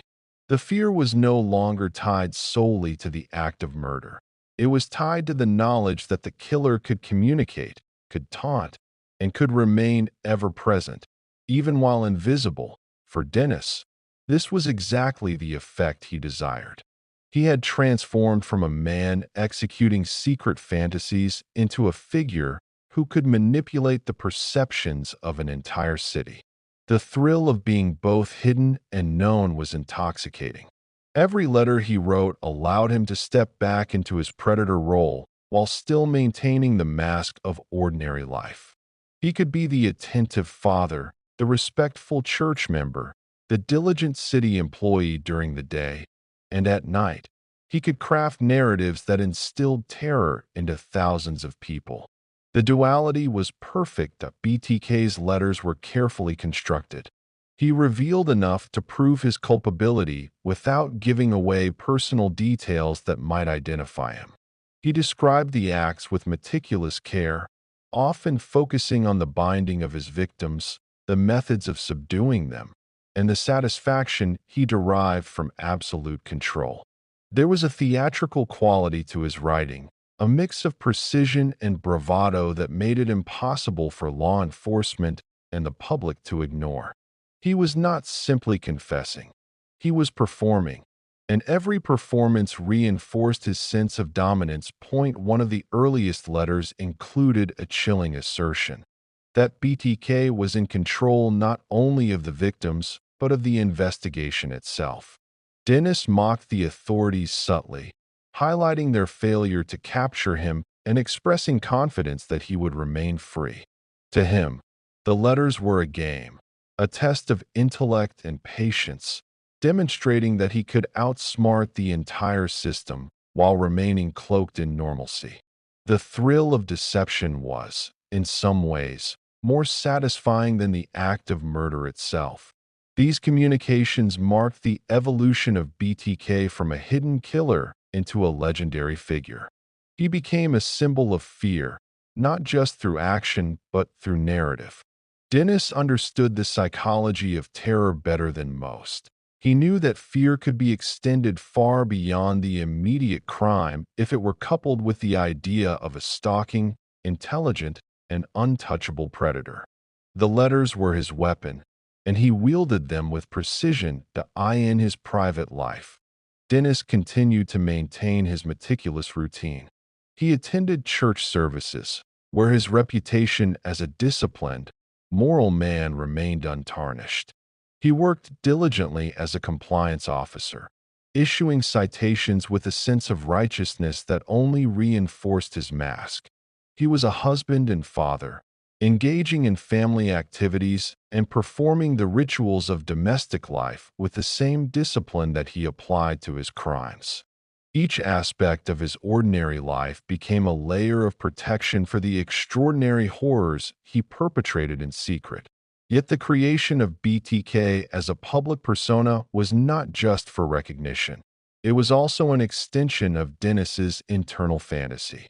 By naming himself, by claiming responsibility, and by sending letters that highlighted his control and intelligence, he solidified his identity in a way that no murder alone could accomplish. BTK was a character he could step into at will, a way to bridge the gap between his imagined world and the real one. In every sense, Dennis Rader had transformed from a man with disturbing fantasies into a predator with both a physical and psychological reach.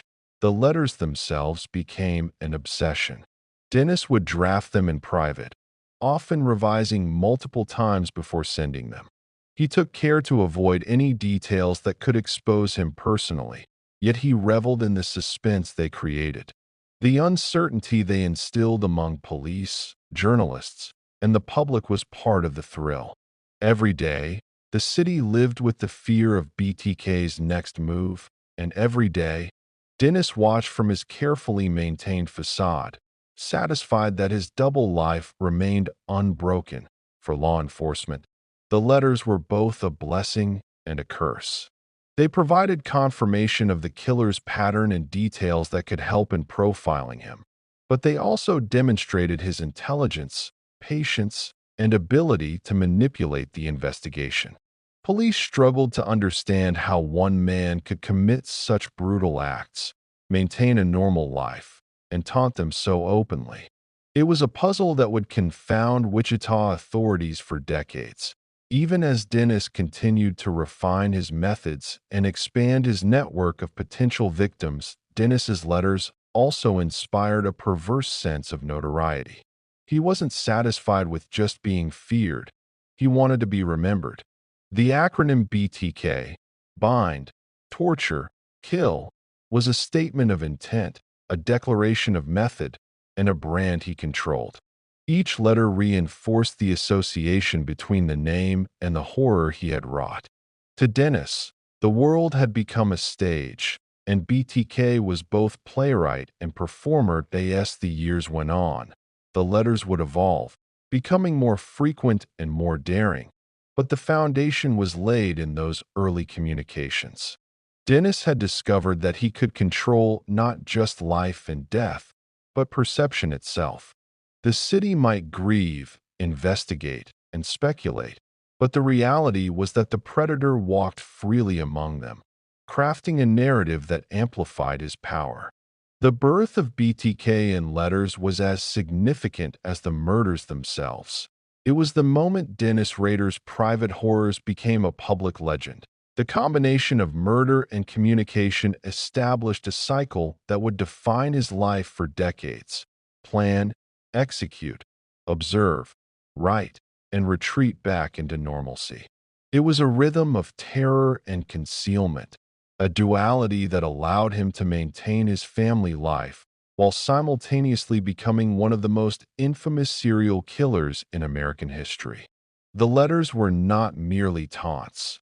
They were the cornerstone of his identity, a psychological weapon that extended his reach far beyond the victims he physically touched. Chapter 7: Escalation, the 1980s and BTK's growing infamy. The 1980s marked a period of both apparent calm and underlying menace for Dennis Rader. On the surface, he continued the meticulously constructed life that had allowed him to avoid suspicion for nearly a decade. He was a devoted husband, a father, and a respected member of his church and community. But beneath the routine, the predator within him was stirring. The success of the Otero murders and the creation of BTK had emboldened him, and the decade ahead would see an escalation in both the frequency and audacity of his crimes. The Rader's methodical nature was evident in every aspect of his life. He had learned that patience and observation were as important as the act of killing itself. He spent years watching potential victims, learning their routines, and selecting the perfect moment to strike. Unlike many criminals who acted impulsively, Dennis treated each killing as a calculated mission. He had a set of personal rules and rituals, including meticulous planning, the collection of evidence and mementos, and post-crime reflection. These rituals allowed him to maintain control over his impulses and ensured that he could return to his family life without leaving evidence behind. During this period, Rader began to seek positions of greater influence and visibility within the community. By serving in church leadership roles and maintaining a presence in civic activities, he was able to reinforce the perception of normality. His reputation as a disciplined, reliable, and devout man provided a perfect cover for his hidden life. No one in Wichita could have imagined that the man who presided over church meetings, collected citations as a compliance officer, and took care of his family was simultaneously planning murders. It was the ultimate camouflage. The psychological complexity of Dennis Rader during this time cannot be overstated. He experienced an almost compulsive need to relive his earlier successes while also escalating the intensity of his crimes. The thrill of control, which had first manifested with the Otero murders, now required further expression. He began to refine his techniques, incorporating new methods of binding, restraint, and subjugation. He was increasingly focused not just on killing, but on the performance of domination, ensuring that every victim experienced the terror that fulfilled his fantasies. Rader's ability to compartmentalize allowed him to function without drawing suspicion. During the day, he was the attentive father and husband, the responsible church member, and the community employee who enforced rules and standards. At night, he prowled Wichita, searching for families or individuals who fit the criteria for his next project. This duality was a hallmark of his psychopathology, the coexistence of an ordinary life with an extraordinary capacity for cruelty. The longer he maintained this balance, the more confident he became in his ability to evade capture. By the mid-1980s, Dennis had also begun to experiment further with communication. BTK was no longer simply a signature. It had become a persona he could step into at will. He began sending letters that were increasingly elaborate, sometimes including drawings or coded messages that taunted law enforcement.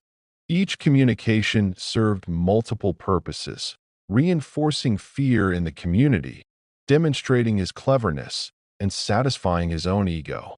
The letters were a form of performance art, each one meticulously planned to provoke maximum psychological impact without revealing his identity. The police, meanwhile, were intensifying their investigations. BTK's communications provided a profile of a highly organized and intelligent individual.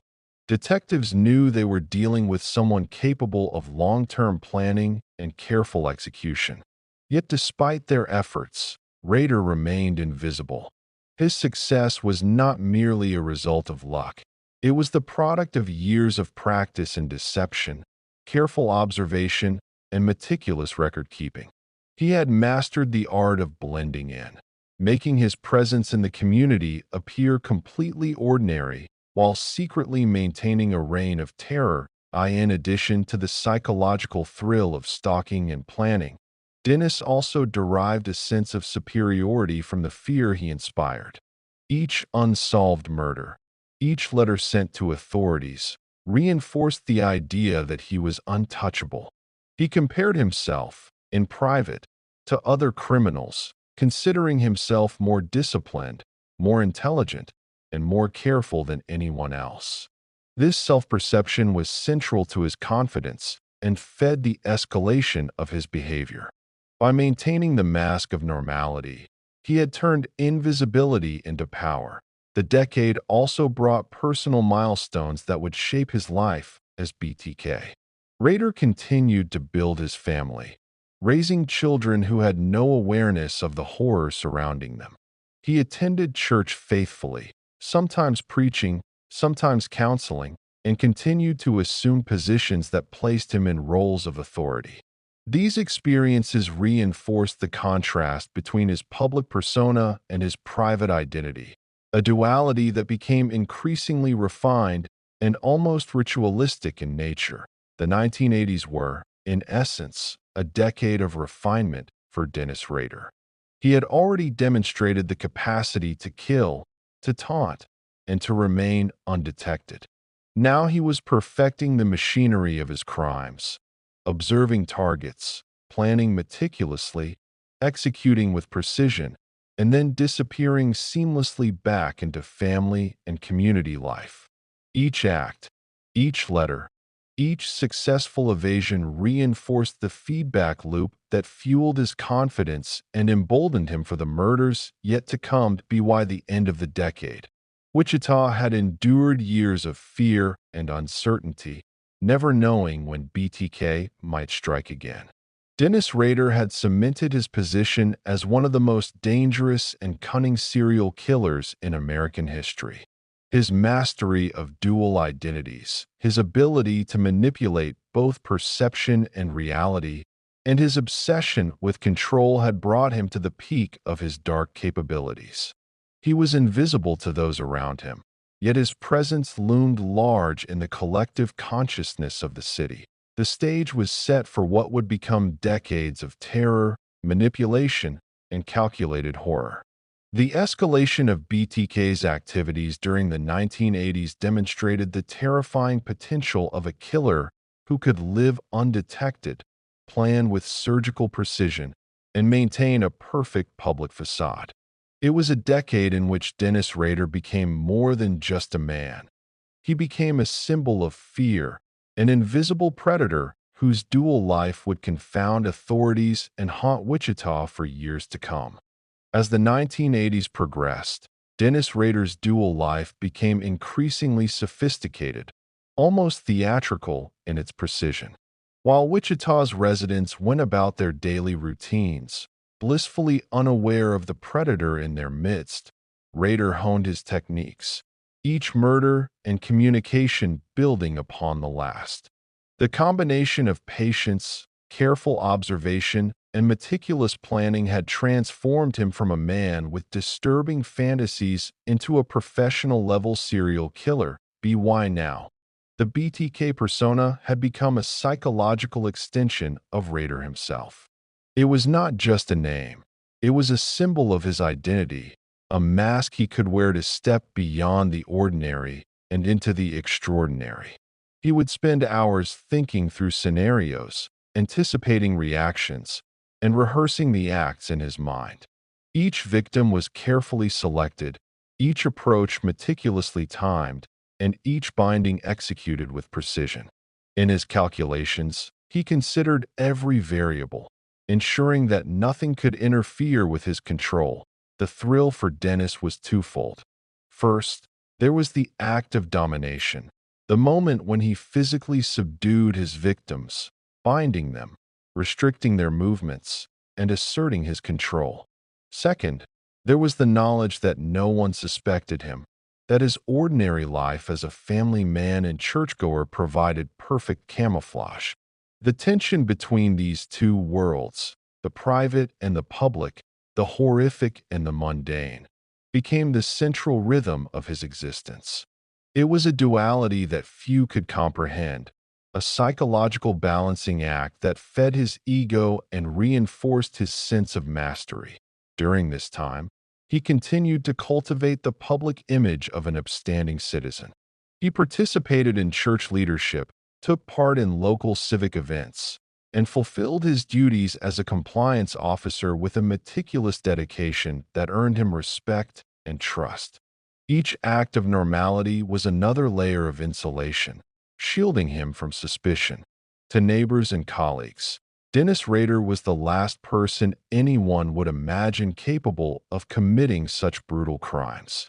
This invisibility was not accidental. It was carefully crafted, refined over years, and instrumental in allowing him to continue his spree.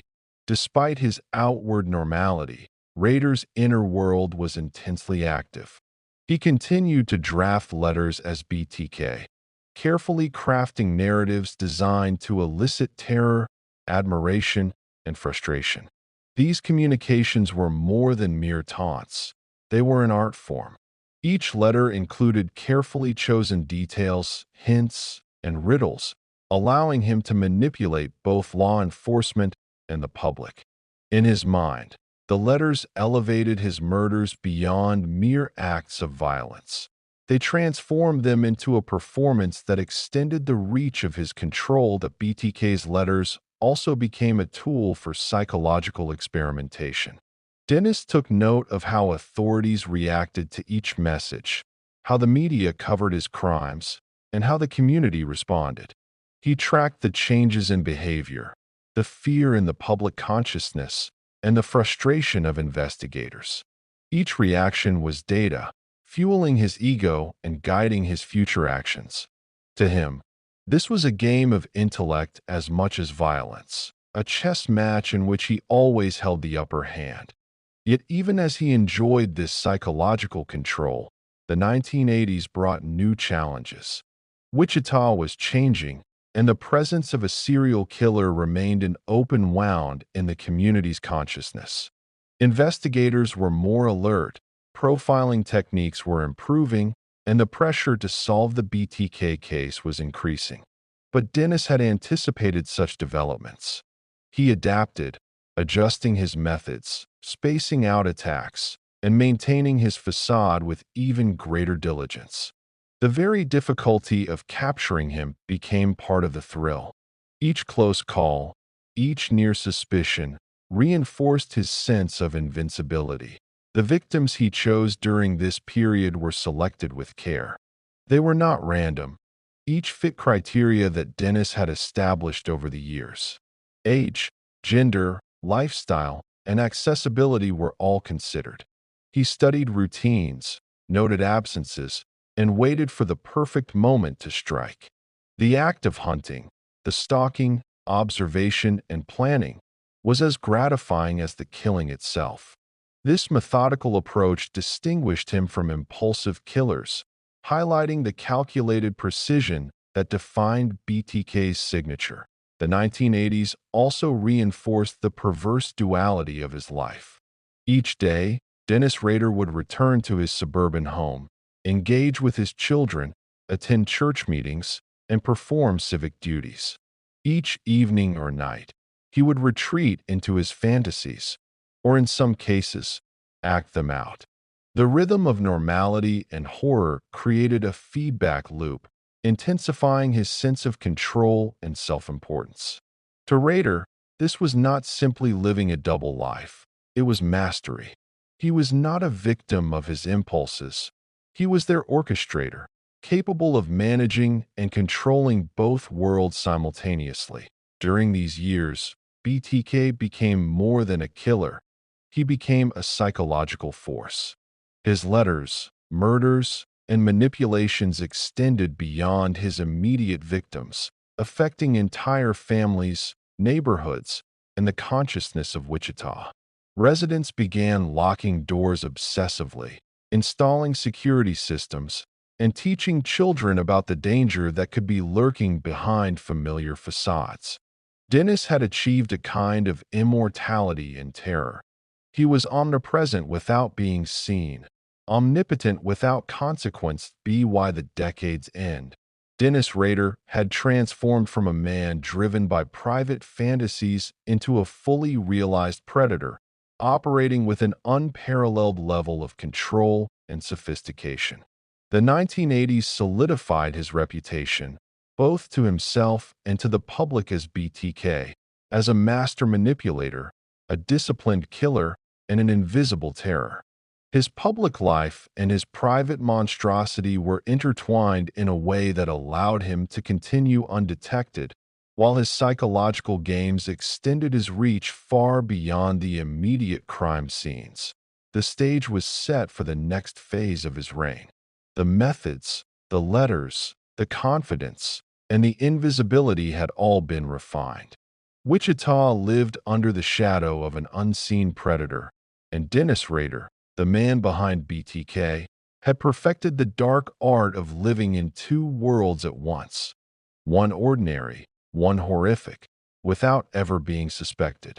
The city's fear would grow, and the legend of BTK would continue to evolve, rooted in a decade of calculated terror and unbroken cunning. Chapter 8. A Pause in Bloodshed. The 1990s hiatus. As the 1990s dawned, Wichita found itself caught in the uneasy aftershocks of a killer who had yet to be captured. Dennis Rader, known to the world as BTK, had already cemented his presence in the collective consciousness of the city. Yet, surprisingly, the first years of the decade were marked by a chilling pause in actual murders. For over a decade, the city would not experience a single BTK killing, a hiatus that left law enforcement puzzled, the public hopeful, and the killer himself quietly emboldened. This hiatus was not indicative of remorse or fear of capture. On the contrary, for Dennis Rader, the pause was another demonstration of his control. He had mastered the art of patience, understanding that restraint could be just as powerful as action. To him, the ability to go years without killing while maintaining the persona of BTK was a testament to his intelligence and discipline. He could inflict terror without violence, manipulating the collective fear of Wichita while remaining invisible and untouchable. During this period, Rader's life seemed outwardly ordinary. He continued to attend church, eventually rising to positions of leadership and authority. He became involved in local government committees and civic organizations, presenting himself as a moral, upstanding citizen. In his personal life, he maintained the routines of family life, raising children and supporting his wife, Paula. Every act of normality reinforced the illusion that Dennis Rader was just another resident of Wichita, reliable, responsible, and ordinary. Yet behind closed doors, the mind of BTK remained active. Dennis spent hours revisiting past crimes in his imagination, meticulously planning future fantasies and collecting materials that would feed his obsession. He kept notes, sketches, and clippings, all meticulously organized and stored in hidden locations around his home. These documents allowed him to relive each crime, each moment of domination, without leaving a trace in the outside world. The hiatus in killing was not inactivity. It was preparation, reflection, and reinforcement of his hidden identity. Psychologically, this period was crucial in cementing Rader's dual life. By maintaining outward normality for years without acting on his homicidal urges, he demonstrated that his control extended beyond immediate gratification. He had turned the act of restraint into a form of power. It was a paradox. By killing less, he maintained more psychological dominance. The city feared BTK even in his absence because the shadow he cast remained, intangible yet ever-present. Despite the lack of physical violence, Dennis Rader continued to engage with the media and law enforcement in indirect ways. He occasionally sent letters that were cryptic or playful, ensuring that the legend of BTK did not fade. These communications were calculated to maintain fear, assert his presence, and remind authorities and the public alike that he was still out there, watching and thinking. Every letter, every allusion to his identity, reinforced his myth while ensuring his invisibility. The 1990s also brought significant technological and societal changes, from the rise of home computers to shifts in policing methods. Dennis was attentive to these changes, understanding how they could be leveraged to maintain control and avoid detection. He adapted to the times, using the anonymity provided by new communication methods and the growing complexity of urban life to further hide his movements. In this way, the hiatus was also an era of adaptation, ensuring that when BTK reemerged, he would do so with the advantage of decades of experience and foresight that on a personal level, the decade allowed Rader to reinforce his mask. His family life, church participation, and community involvement provided ample cover for a predator who had learned that perception was as vital as action. To those around him, he appeared disciplined, reliable, and even virtuous. The absence of murders made this image easier to sustain. Yet internally, the impulses that had driven him since childhood were not diminished. They were refined, waiting for the right moment to reassert themselves. This period also saw Dennis refining his own mythology. The BTK persona, though dormant in action, was alive in his imagination and correspondence.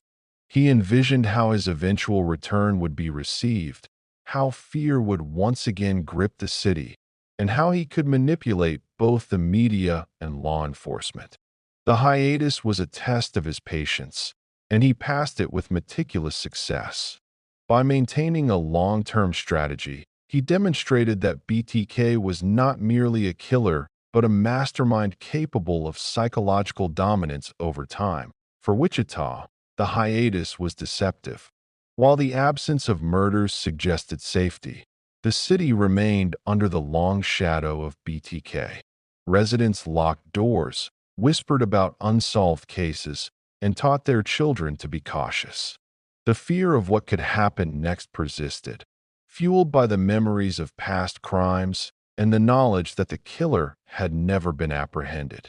In effect, Dennis Rader's pause created a prolonged state of anxiety, a terror that existed even in the absence of immediate violence. By the late 1990s, it was clear that the stage was being set for a reemergence. Dennis had spent years maintaining his dual life, cultivating both normalcy and fear, and preparing for the moment when he would step back into the role of BTK with renewed intensity. The hiatus was not a cessation of violence, but a strategic pause, a demonstration of patience and control that would define the next chapter of his reign of terror. Even during this apparent calm, Dennis's psychological footprint continued to grow. He monitored the media, studied public reactions, and imagined new scenarios for domination. The BTK persona, though silent in action, remained a powerful and active force in his mind. The lessons of restraint, observation, and control would later be instrumental in the killings that would reemerge, ensuring that when he returned, he would do so with the precision and audacity that made him one of the most infamous serial killers in American history. The 1990s hiatus of BTK did not equate to dormancy in Dennis Rader's mind. In truth, it was a period of meticulous planning, mental rehearsal, and psychological reinforcement that would shape his future actions.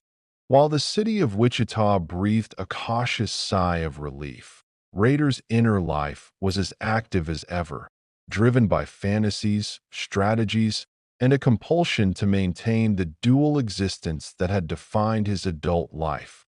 During this period, Dennis's obsession with control extended beyond the physical to the informational and psychological. He carefully followed police developments, reading news reports about BTK, noting investigative leads, and analyzing media coverage. Each report, each article, each public reaction fed his ego and reinforced the thrill of his unseen dominance. He saw himself not only as a murderer, but as an intellectual superior, orchestrating terror while remaining invisible to those trying to stop him. This psychological game became as rewarding as the act of killing itself, reinforcing the need for patience and precision that Rader's ability to compartmentalize was critical during this time. He was able to sustain outward normality, blending seamlessly into suburban life while harboring dark obsessions. His family life flourished outwardly. He attended school events, coached youth activities, and supported his wife in raising their children. Within the church, he ascended to leadership roles, gaining respect and admiration from congregants. Every outward success reinforced the illusion of normalcy, strengthening the invisible shield behind which BTK thrived. Despite the outward calm, Rader's internal rituals intensified. He organized and cataloged crime scene notes, sketches, and clippings from newspapers. He revisited previous murders mentally, reliving the sensations of power and control he had felt. This mental rehearsal was crucial. It maintained the intensity of his fantasies and ensured that his impulses did not weaken over the years. The hiatus was not a pause in obsession, but a strategic period during which the predator strengthened his skills and psychological dominance. The pause also allowed Dennis to develop an intimate understanding of the interplay between fear and perception. He observed how communities reacted to unsolved crimes, how fear lingered even when the immediate threat seemed absent, and how the media could amplify terror through language, imagery, and repeated references. In essence, he realized that murder was only one component of his power. The perception of his presence, the suggestion of omnipresence, could be equally potent. Through careful observation, he honed this ability to manipulate public perception without committing physical acts. During the hiatus, Rader's writing as BTK evolved. Letters sent to media outlets or authorities became more cryptic, sometimes featuring riddles, coded messages, or seemingly playful taunts. He experimented with narrative voice, deliberately crafting messages that would maximize psychological impact. These letters served multiple purposes. They maintained the BTK legend, asserted his ongoing presence, and reinforced his sense of superiority over law enforcement. By controlling the narrative, Dennis extended his reach beyond physical crime, turning fear into a psychological weapon. The city of Wichita, however, was not entirely complacent. Law enforcement maintained focus on the BTK case, employing evolving forensic methods and profiling techniques in the hope of identifying the elusive killer. Detectives revisited old evidence, scrutinized suspects, and studied BTK's communications for patterns or slips. The challenge was immense. Dennis had perfected the art of invisibility, leaving no fingerprints, no DNA, and no behavioral clues that could expose him. His adherence to routine and careful planning made him almost impossible to catch. Rader's ability to remain invisible while maintaining a high degree of psychological influence underscores the sophistication of his methods. Unlike many criminals who escalate recklessly or make errors due to impulsivity, Dennis exhibited remarkable self-control. He understood the importance of timing, of choosing not to act when circumstances were unfavorable, and of maintaining the mask of a normal life. This strategic restraint was as central to his identity as BTK as the murders themselves. During the 1990s, he also cultivated a false sense of security among the public. Through his engagement in family, church, and community, he reinforced the idea that BTK had disappeared or was no longer a threat. To outsiders, his life appeared conventional and predictable, but for Dennis, this predictability was a weapon. By embedding himself in the fabric of ordinary life, he ensured that the return of BTK would be both shocking and terrifying, amplifying the psychological impact of his eventual reemergence. The hiatus also allowed Dennis to observe the evolution of crime-solving technology. He monitored developments in forensic science, criminal profiling, and law enforcement tactics, adapting his mental strategies to stay ahead. He learned how investigators approached cold cases, how evidence was collected and analyzed, and how communication patterns could reveal behavioral insights.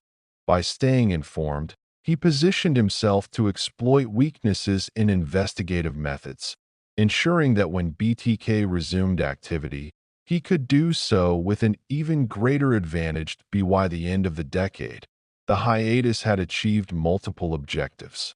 It had reinforced Dennis Rader's self-perception as a disciplined, intelligent, and patient predator.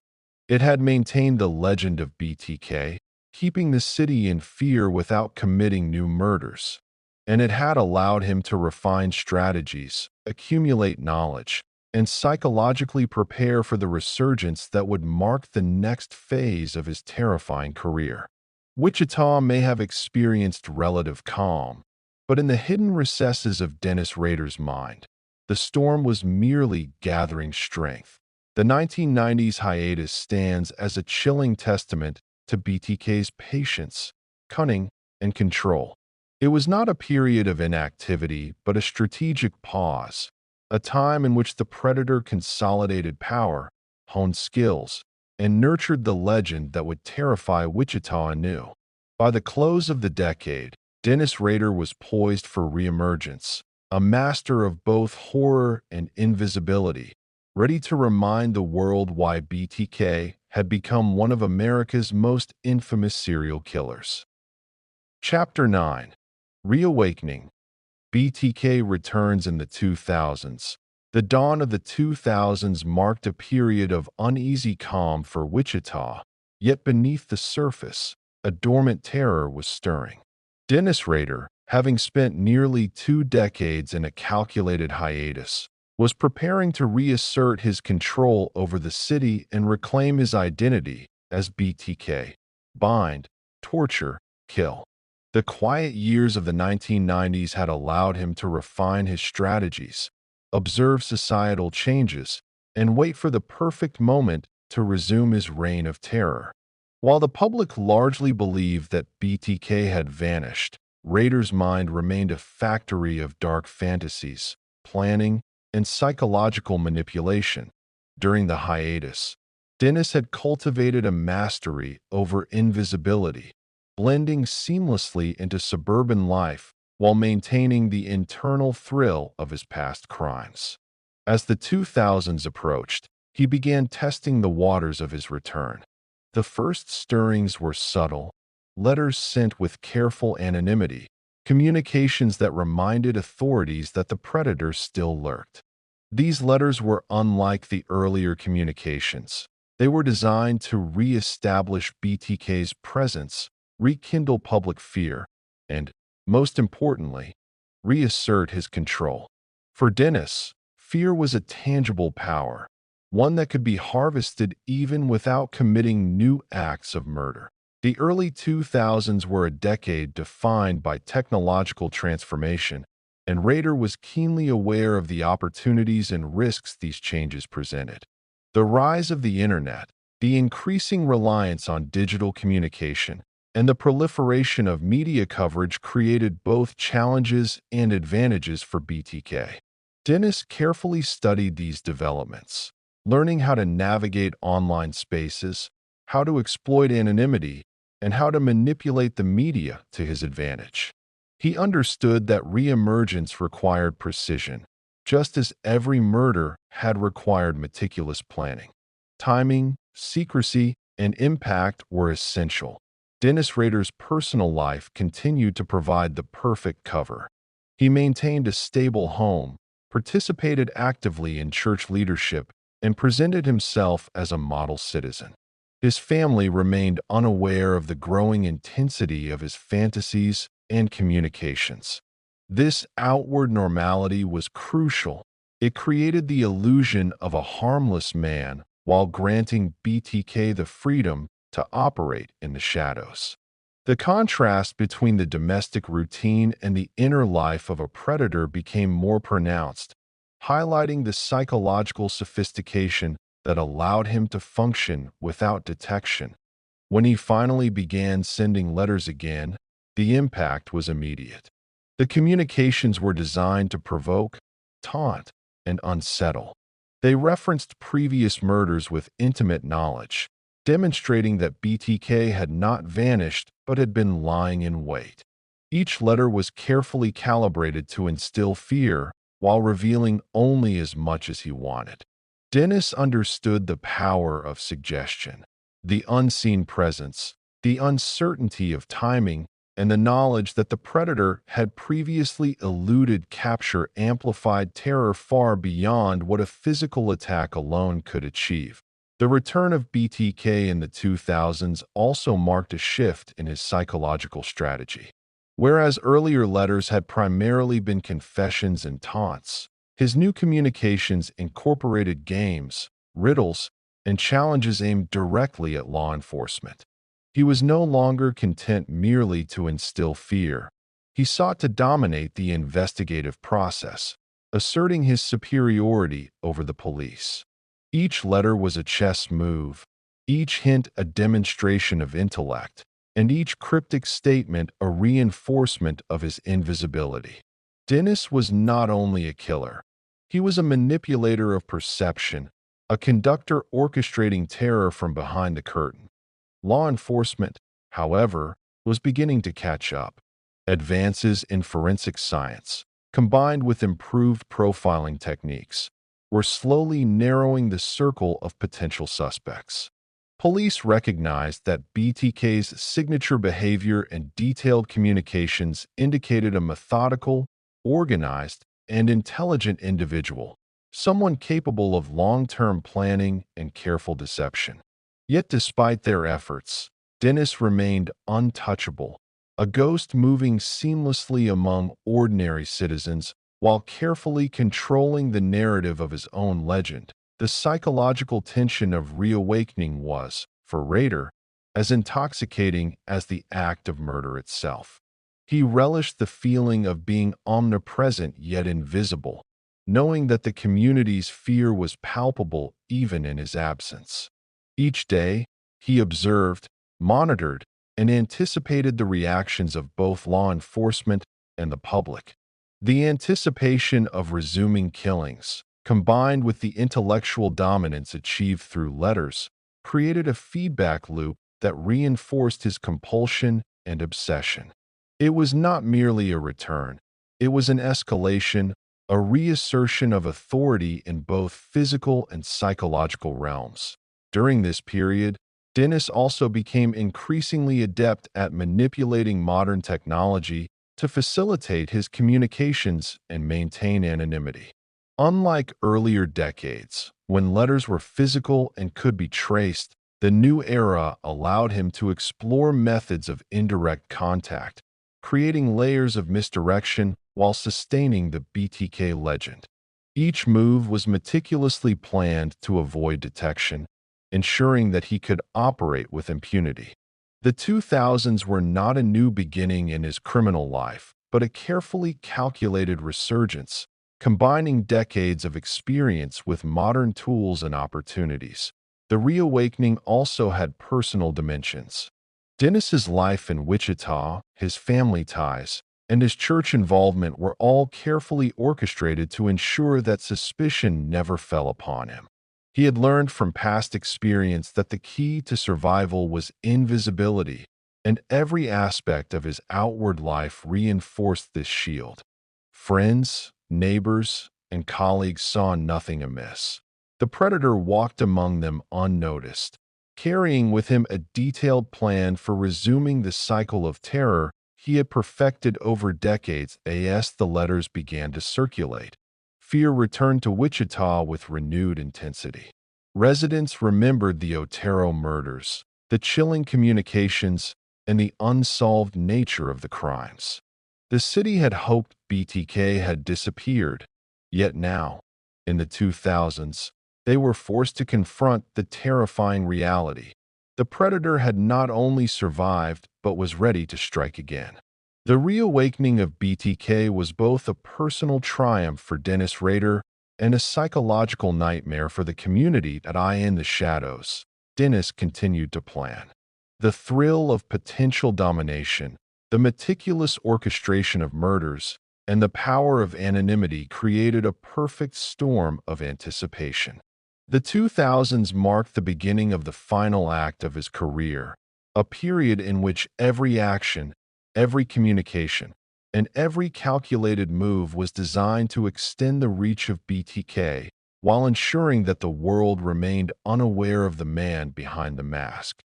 As the 2000s unfolded, Dennis Rader's reemergence as BTK was marked by increasing audacity and complexity. The letters he sent during this period were no longer mere taunts or confessions. They were calculated psychological assaults, crafted to test both law enforcement's skill and the public's composure. Rader had refined his methods over decades, and now he leveraged the combination of experience, patience, and modern technology to assert his dominance in ways that had previously been impossible. These letters demonstrated a mastery of suspense and terror. Each was carefully designed to hint at knowledge of previous crimes, to imply proximity, and to create a sense of immediacy that gripped the city. Dennis understood the power of the unseen and the unknown, the fear of what might happen next, of when BTK might strike again, was more potent than the killings themselves. Residents locked doors, double-checked windows, and avoided being alone, all because of the shadow that Rader cast from the safety of his suburban home. He had become a puppet master, orchestrating fear with words alone. During this period, Rader's confidence grew. The hiatus had not diminished his ego, it had reinforced it. He knew that his ability to remain undetected for decades, To maintain the duality of ordinary life and monstrous acts was unmatched. The combination of careful observation, meticulous planning, and the strategic use of communication made him feel untouchable. Each letter, each taunt, was both a rehearsal and a reinforcement, reminding him of his own genius in executing a life of secret horror. Dennis also displayed an increased understanding of media psychology. He crafted letters knowing that journalists and authorities would pick them up, study them, and disseminate them widely. Every publication of BTK's words amplified the terror, extending his influence far beyond the immediate victims. He realized that his power did not require physical presence. It could be projected through language, suggestion, and the carefully constructed persona of BTK. Each message became a tool, a weapon that could reach thousands while leaving no trace of his physical presence. Meanwhile, law enforcement struggled to adapt. Advances in profiling and forensic science offered new avenues for investigation, but Dennis had anticipated these developments. He took care to avoid leaving fingerprints, DNA, or other physical evidence, and he deliberately cultivated a persona that made suspicion unlikely. The duality of his life was again on full display. The same man who spoke from pulpits, attended meetings, and maintained a family life was simultaneously orchestrating fear and planning acts of terror with meticulous precision. The letters also reflected an evolution in Rader's psychological play. He introduced challenges, codes, and cryptic references that invited engagement without revealing himself. These communications were intellectual exercises for him as much as they were tools of fear. He measured law enforcement's reactions, observed media coverage, and gauged the public's response. Each reaction served as feedback, reinforcing his sense of superiority and guiding future actions. To Rader, the letters were games, tests of skill, and instruments of domination that in addition to the psychological dimension, Dennis continued to refine his approach to potential victims. Although he had not yet returned to active killings, he maintained careful surveillance, selecting individuals and families who fit his criteria. He studied routines, assessed vulnerabilities, and imagined scenarios of control. The hiatus and reawakening periods had reinforced the importance of patience. Rader understood that timing was critical. A poorly chosen target or moment could unravel his meticulous facade. By waiting, he preserved both safety and opportunity, ensuring that when he struck, it would be both efficient and terrifying. The community's fear, combined with the media's renewed attention, reinforced Dennis's sense of omnipotence. He watched as police investigated, journalists reported, and citizens speculated, all unaware of the man in their midst. Each day he observed the ripple effects of his persona, taking satisfaction in the knowledge that BTK had transcended physical violence and entered the realm of legend. The predator had become a ghost, a psychological presence whose influence extended far beyond the immediate scene of a crime. By the mid-2000s, the stage was set for the full resurgence of BTK. Dennis had refined his persona, adapted to technological changes, and maintained the perfect balance between normal life and hidden terror. His letters had re-established his presence in Wichita, reminding the public and authorities alike that the predator had not vanished but had merely been biding his time. The anticipation of new murders, combined with the intellectual dominance achieved through communication, created a heightened sense of tension, both for Rader and the community. The reawakening of BTK in the 2000s also highlighted the terrifying adaptability of serial predators. Dennis Rader had learned that invisibility, patience, and psychological manipulation were as critical as physical violence. He had spent years perfecting the tools of terror without risking exposure. When he eventually returned to active killing, He would do so with a precision honed over decades, combining the lessons of the past with the advantages of modern technology and societal changes. For Wichita, the reemergence of BTK was a chilling reminder that evil can endure, adapt, and evolve. The hiatus had lulled the city into a false sense of security, yet the predator had never been gone. Dennis Rader's mastery of duality, the coexistence of ordinary life and monstrous behavior, ensured that fear persisted even in the absence of immediate threat.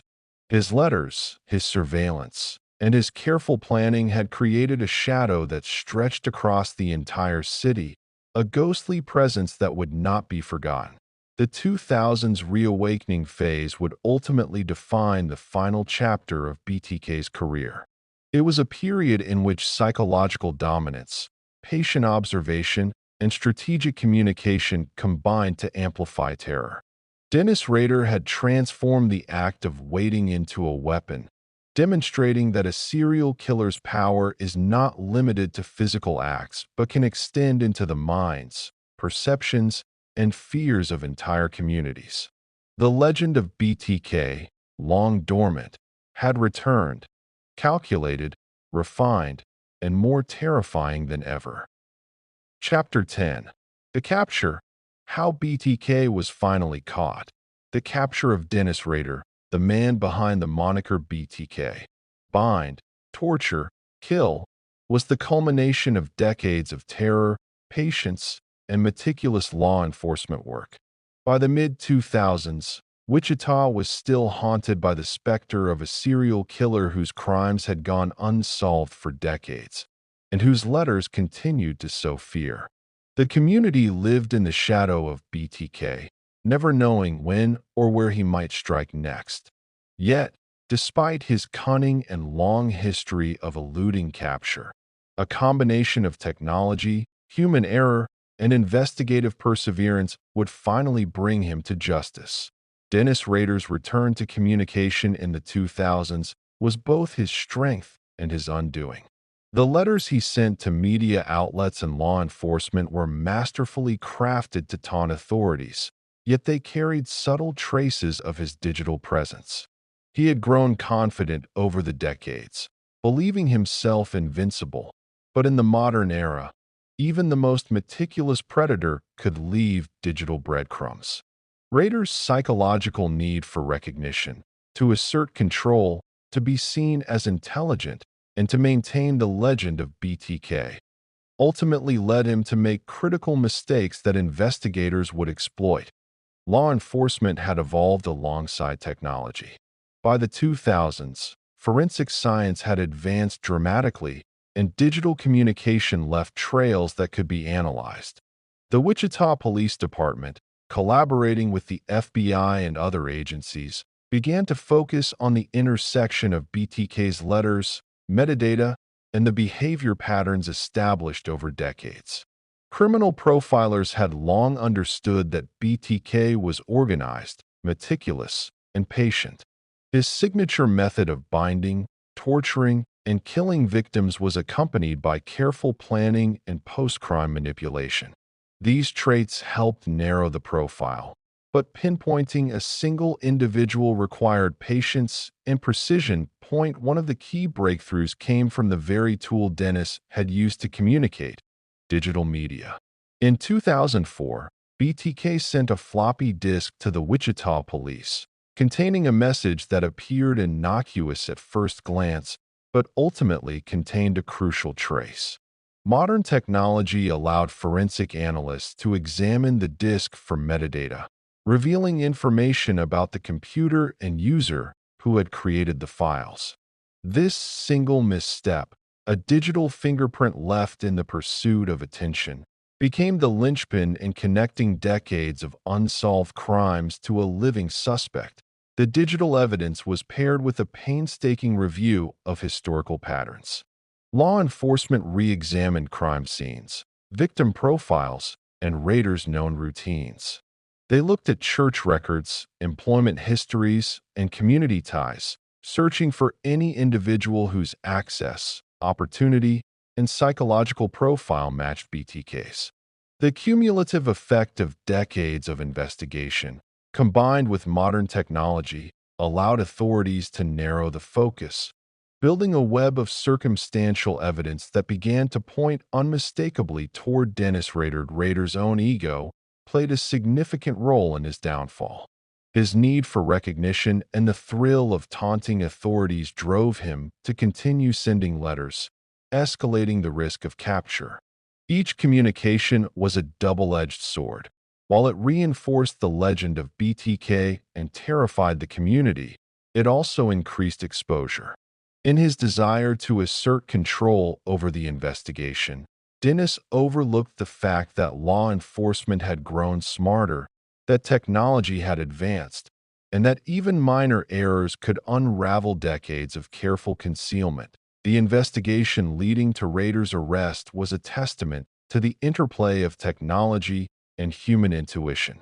While digital forensics provided the critical evidence from the floppy disk, it was the intuition, persistence, and cross-referencing of historical data that ultimately identified Dennis as a suspect. Law enforcement understood that they were dealing with a methodical killer who valued routine, control, and invisibility. By tracking patterns of behavior, cross-referencing opportunities, and analyzing the minutiae of the BTK communications, detectives were able to focus on Rader without alerting him. The arrest was the culmination of years of psychological profiling and investigative discipline. Police coordinated a meticulous surveillance operation, confirming Rader's identity, movements, and routines. They ensured that the capture would be precise and would prevent the possibility of escape or violence during the arrest. The man who had eluded justice for decades, manipulating fear and perception, was finally about to be confronted with the consequences of his actions. Dennis Rader's dual life, which had allowed him to function as a loving father, devoted husband, and respected community member while committing unspeakable acts, could no longer shield him. The convergence of technological advances, investigative insight, and the inevitable errors of human psychology created a perfect storm. His confidence and desire for recognition, the very traits that had enabled BTK to terrorize Wichita for decades, now became the factors that led to his apprehension. The capture of BTK marked a historic moment in criminal justice.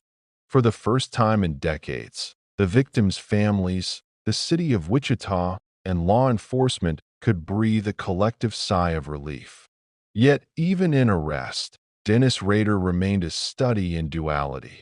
Outwardly calm, seemingly ordinary, yet capable of unimaginable cruelty.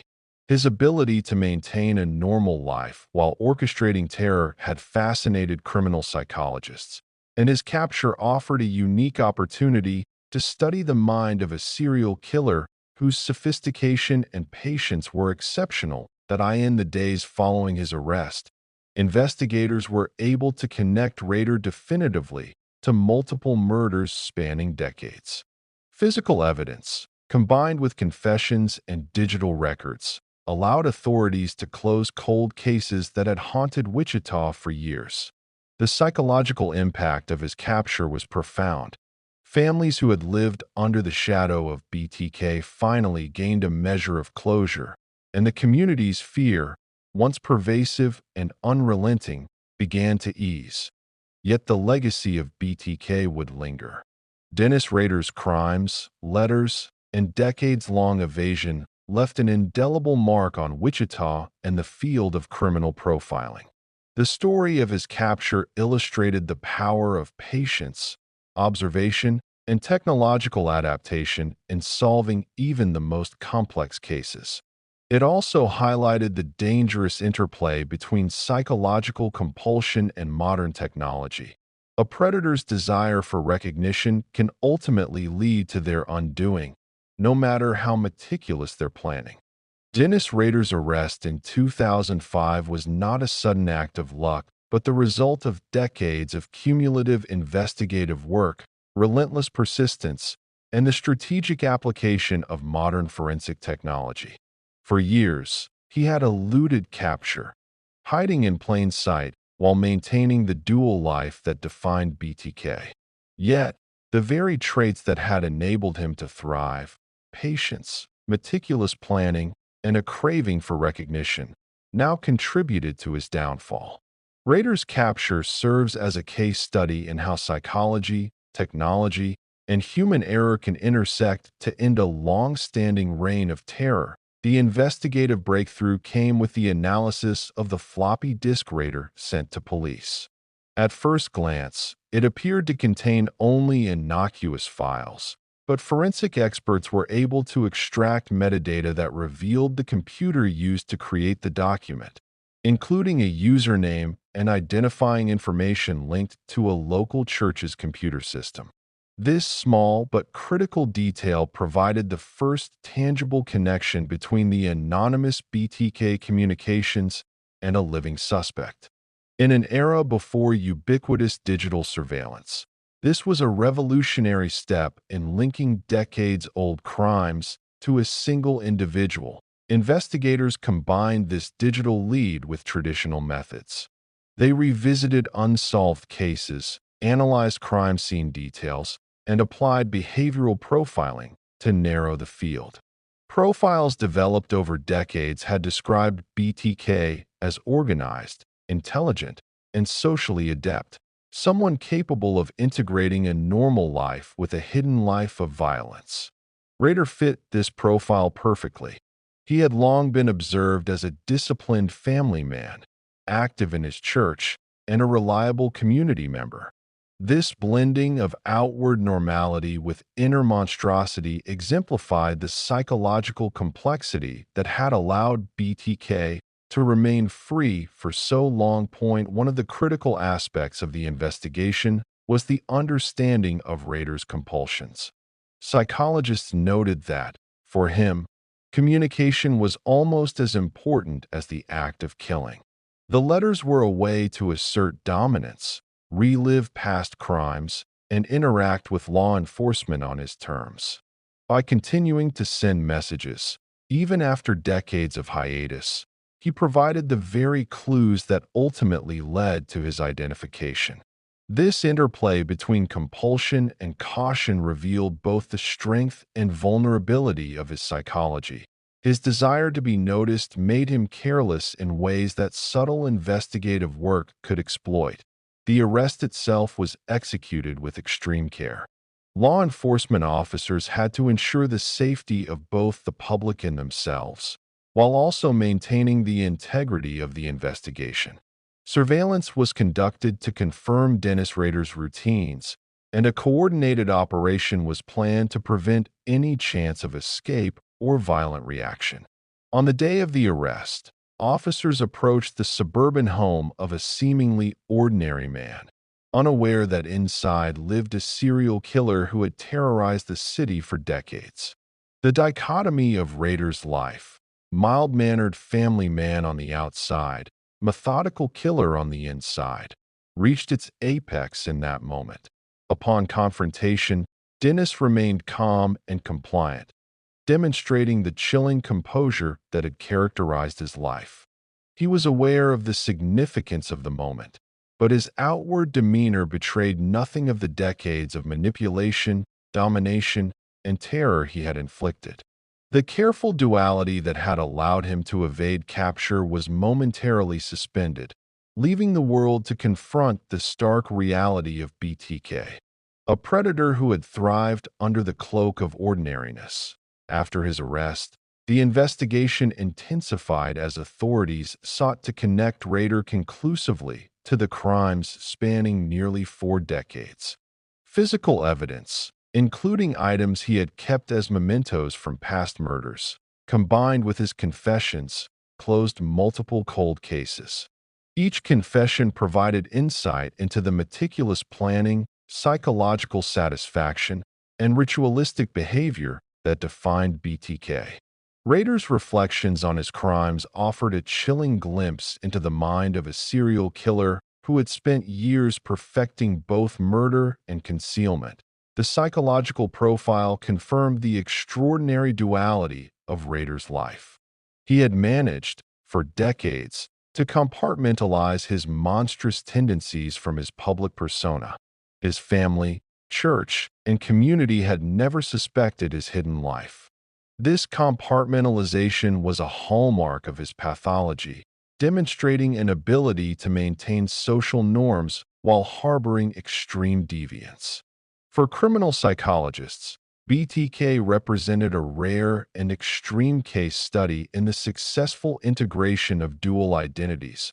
Combined with compulsive violent fantasies, the Raiders' capture had profound effects on Wichita. The fear that had lingered for decades, manifesting in vigilance, anxiety, and heightened security, finally began to dissipate. Victims' families experienced a measure of closure, knowing the man responsible for their trauma had been apprehended. At the same time, the case reinforced the importance of persistence, innovation, and cross-disciplinary cooperation in criminal investigation. The combination of traditional detective work, behavioral analysis, and modern technology ultimately proved decisive. Even after his arrest, Dennis Rader's psychological influence lingered. His meticulous planning and long-term evasion had created a legacy of fear and fascination. The public remained captivated by his ability to live undetected, the calculated nature of his crimes, and the detailed correspondence that had allowed him to manipulate both law enforcement and media. His capture, while providing justice, also offered a deeper understanding of the interplay between compulsion, intelligence, and criminal opportunity. The story of BTK's capture underscores a critical lesson. Even the most careful and disciplined predator is vulnerable to the interplay of technology and human persistence. Rader's downfall was not sudden. It was the result of cumulative investigative effort, leveraging the mistakes inherent in human psychology. His ego, desire for recognition, and compulsion to communicate provided the threads that law enforcement needed to weave together the decades-long puzzle of his crimes. Ultimately, the capture of Dennis Rader brought a historic chapter of Wichita's history to a close. The city could begin to heal, while criminologists, psychologists, and law enforcement officials studied BTK as a singular example of a predator who mastered invisibility, patience, and psychological manipulation. His arrest was both a triumph of modern investigative technique and a sobering reminder of the enduring power of a calculated and patient predator. Chapter 11. The Trial, Facing Justice. The trial of Dennis Rader, the man known infamously as BTK. Bind, torture, kill, marked a turning point in the long saga of terror that had gripped Wichita for decades. For years, the city had lived under the shadow of a serial killer whose crimes seemed untouchable, whose psychological mastery rendered him almost invisible, and whose communications kept fear alive even in the absence of new murders. Rader's arrest had brought a sense of relief, but the trial was where the full scale of his crimes, cunning, and psychological manipulation would be revealed to the public, victims' families, and the world.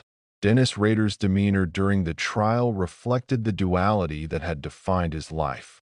In court, he presented himself as calm, measured, and almost unassuming. To many observers, the contrast between the mild-mannered man on the stand and the horrors he had committed was incomprehensible. This was the same composure he had displayed during his arrest, the same ability to project ordinariness that had allowed him to walk freely among unsuspecting citizens for decades.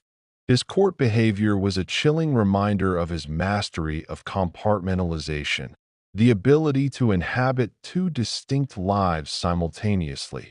The prosecution laid out the details of Rader's crimes in painstaking fashion. From the early murders in the 1970s to the resurgence of BTK in the 2000s, the narrative painted a picture of a methodical, intelligent, and sadistic predator. Evidence included the letters he had sent over decades, physical items he had retained from crime scenes, and his own detailed confessions. The combination of forensic proof, digital evidence, and eyewitness testimony provided a comprehensive and undeniable record of his guilt. Each piece of evidence reinforced the chilling reality of his crimes while highlighting the meticulous care with which he had avoided detection. The victims' families were present in court, bearing witness to the man who had caused immeasurable pain. The emotional weight of the trial was profound. Decades of fear, uncertainty, and trauma culminated in the courtroom, bringing closure but also reopening old wounds. Their testimonies provided a human context to the crimes, a reminder that BTK's actions were not abstract acts of horror, but real violations that destroyed lives and families. The court became a stage for both justice and the articulation of long-suppressed grief. Psychologists and criminal profilers also played a critical role in the trial. They provided insight into Rader's mind, explaining how he had managed to live a normal life while committing horrific acts. Expert testimony detailed his obsessive-compulsive tendencies, his need for control and recognition, and his ability to meticulously plan murders while maintaining a facade of normality. They explained the duality of his behavior, illustrating how someone could simultaneously be a respected church leader, a devoted family man, and a sadistic killer. These analyses were essential in helping the court and public understand the unprecedented nature of BTK. The letters Rader had sent over decades were central to the prosecution's case. They were more than mere taunts. They were manifestations of his psychological need for recognition and control. Experts explained how the letters revealed his personality, his obsession with domination, and his compulsive need to assert intellectual superiority over law enforcement. The fact that Rader had returned to communication after a long hiatus demonstrated both his ego and his unyielding compulsion, traits that would be pivotal in securing his conviction. Throughout the trial, Dennis Rader remained consistent in his calculated composure. Unlike some defendants, he did not display emotional outbursts or plead for sympathy. Instead, he acknowledged the crimes in a controlled, factual manner, often providing chillingly detailed descriptions of his methods and motivations.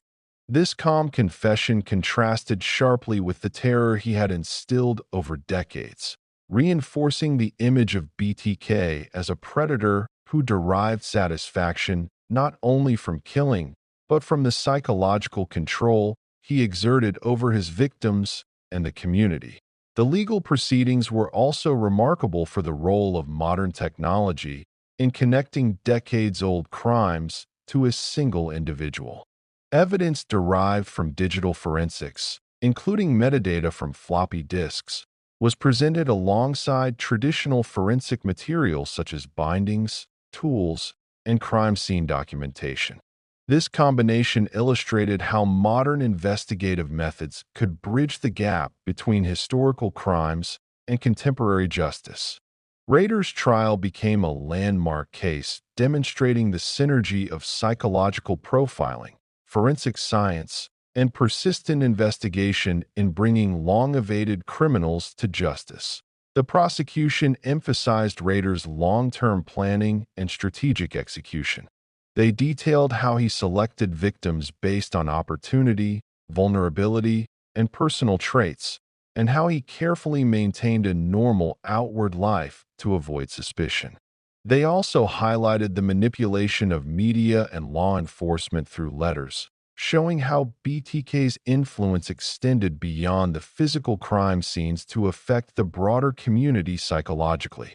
This portrayal underscored the unprecedented scope of his crimes, elevating BTK beyond the label of a conventional serial killer. The trial was not merely a legal proceeding. It was a public reckoning with decades of fear, manipulation, and horror. Each witness, each piece of evidence, and each expert testimony contributed to a narrative that revealed the terrifying sophistication of Dennis Rader's dual existence.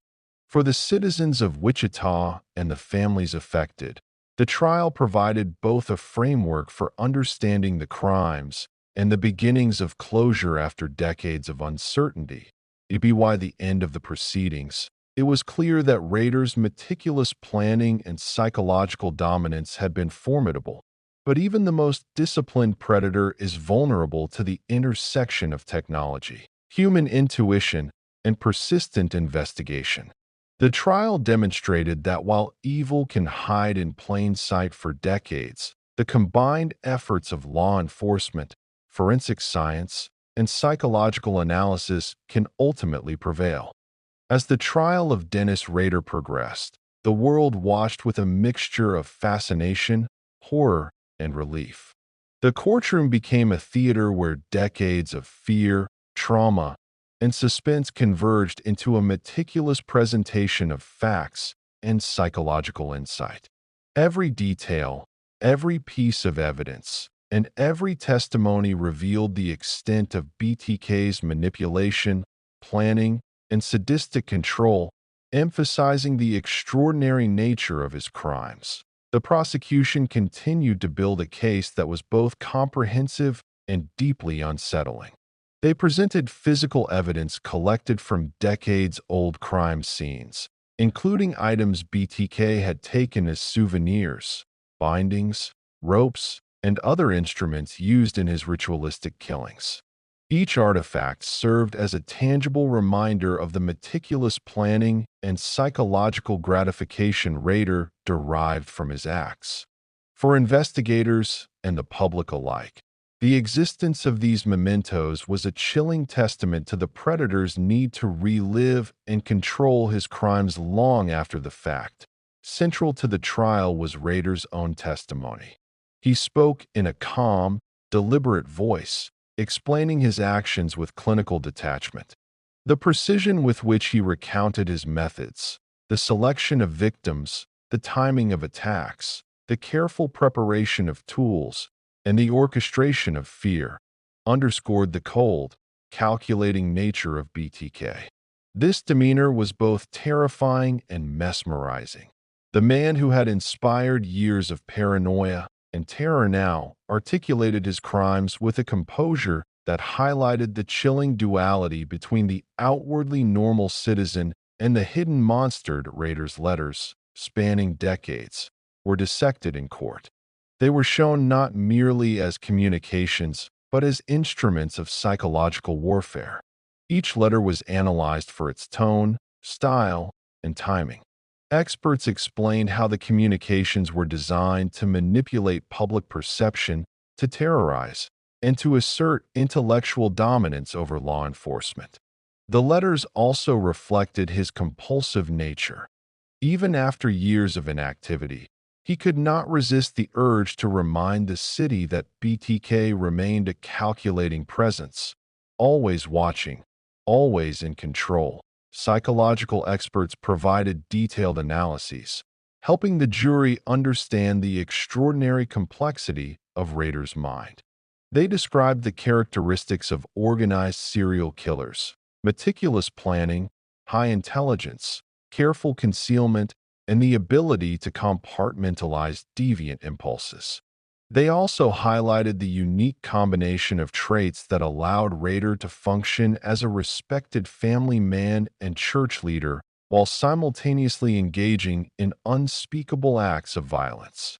The testimony painted a portrait of a predator who thrived on duality and exercised extraordinary patience in pursuit of psychological and physical domination. The emotional impact on victims' families was profound. For decades, they had lived with uncertainty, grief, and fear. The trial provided a formal acknowledgement of the crimes committed against their loved ones, and Rader's confessions validated their suffering. Families described the lingering effects of trauma, the anxiety caused by knowing a killer had walked freely among them, and the fear that persisted even during the hiatus in killings. Their testimonies humanized the case, reminding the court that BTK's terror extended far beyond the immediate acts of murder. Throughout the trial, Rader remained consistent in his self-presentation. Unlike many criminals who display erratic or emotional behavior under scrutiny, he maintained a cold, controlled composure. This consistency reinforced the image of BTK as an organized, intelligent, and highly disciplined predator. Every question, every cross-examination, was met with measured responses that demonstrated both his meticulous self-control and the disturbing ease with which he relived his crimes. The courtroom, in essence, became a window into the mind of one of the most methodical serial killers in American history. The legal strategy also emphasized the long-term and systematic nature of BTK's crimes. Prosecutors outlined how Rader had maintained invisibility over decades, using periods of dormancy strategically, and how he had manipulated community perception, law enforcement, and media attention. They highlighted the calculated escalation, the careful planning, and the precision in execution. By connecting past unsolved murders with modern investigative techniques, the prosecution demonstrated that Rader's control extended far beyond the immediate acts of killing to the manipulation of entire social and investigative systems. Expert witnesses further explained the intersection of Rader's psychological compulsions with his eventual capture. The very traits that had allowed him to dominate and manipulate, his craving for recognition, his meticulous attention to detail, and his need for intellectual superiority, had ultimately contributed to his downfall. The submission of the floppy disk to law enforcement, the continued letters, and his compulsive engagement with the media provided critical evidence that bridged the decades of unsolved murders to a living, identifiable suspect. The trial underscored the evolving nature of criminal justice in the digital age. While Rader had expertly exploited social invisibility for decades, the convergence of traditional investigative work, modern technology, and forensic analysis made even a patient and disciplined predator vulnerable. The BTK case became a landmark example for law enforcement and forensic psychology, a case demonstrating how digital footprints, persistent observation, and psychological insight could solve crimes that had once seemed unsolvable. By the conclusion of the trial, the jury faced an overwhelming body of evidence. Rader's confessions, physical evidence, and the meticulous psychological analysis presented in court left little doubt about his guilt. The proceedings not only brought justice to his victims, but also offered a comprehensive understanding of the terrifying sophistication of BTK. Wichita, the families, and the nation were finally able to confront the full scope of the terror that had gripped the city for decades, and the trial's outcome provided both closure and insight into the mind of a predator who had mastered duality, patience, and fear. Chapter 12: Life Behind Bars. The Psychology of Dennis Rader. The incarceration of Dennis Rader, the man behind BTK. Bind, torture, kill, marked the beginning of a new phase in the saga of one of America's most infamous serial killers. After decades of eluding law enforcement, manipulating the public, and instilling terror through both his actions and communications, Rader now faced the confines of a prison cell. For the first time, the duality that had defined his life, the outwardly ordinary family man and the methodical, sadistic predator, was stripped away, leaving the world to observe and analyze the inner workings of a mind long hidden behind normalcy. Rader's life behind bars provided a unique opportunity for psychologists, criminologists, and law enforcement to study the behavior and mind of a serial killer with extraordinary self-control, patience, and intelligence. Unlike impulsive or erratic criminals, Dennis displayed traits of a highly organized and methodical predator. His meticulous planning, long periods of dormancy, and ability to maintain social invisibility while committing horrific acts made him a singular case in the study of criminal psychology. In prison, stripped of freedom, he could no longer act on his compulsions physically, yet the psychological framework that had driven him for decades remained intact. The prison environment challenged Rader's ability to exert control. Whereas in the outside world he had manipulated public perception, law enforcement, and his immediate surroundings, behind bars, those levers of power were largely removed. He was now subject to rules, routines, and constant surveillance. Yet even within these constraints, he continued to exercise psychological influence over those around him, including guards, fellow inmates, and visiting psychologists. His ability to manipulate through conversation, demeanor, and intellectual engagement revealed the enduring traits that had enabled him to dominate the minds of others while remaining physically hidden. Psychologists observed that Rader's compulsive need for recognition persisted despite incarceration. While he could no longer send letters to media outlets or taunt authorities publicly, he engaged in discussions with professionals to articulate his motives, planning, and emotional responses. These interactions provided a controlled outlet for his compulsions, allowing him to relive his crimes psychologically without risking further harm. The careful balance of engagement and restraint mirrored his previous life. Organized, deliberate, and intensely controlled, the Rader's reflections revealed a disturbing self-awareness. He often articulated a clear understanding of the psychological techniques that had allowed him to remain undetected for decades. He spoke openly about the necessity of routine, the meticulous selection of victims, and the strategic use of dormancy to maintain invisibility. In articulating these strategies, he demonstrated a level of metacognition rare even among organized serial killers, an awareness not only of his own actions, but of how they would be perceived and interpreted by others. The duality that had characterized his life persisted psychologically. Even in confinement, he maintained a mental separation between the socially acceptable persona he had projected for decades and the deviant, violent impulses that defined BTK. This compartmentalization allowed him to discuss crimes clinically, without overt emotional expression, while simultaneously acknowledging the deep satisfaction he derived from control, domination, and manipulation. For criminologists, this provided a clear example of a predator who could live a double life for decades without detection. That Rader's interactions with psychologists also highlighted the importance of obsession in sustaining his behavior.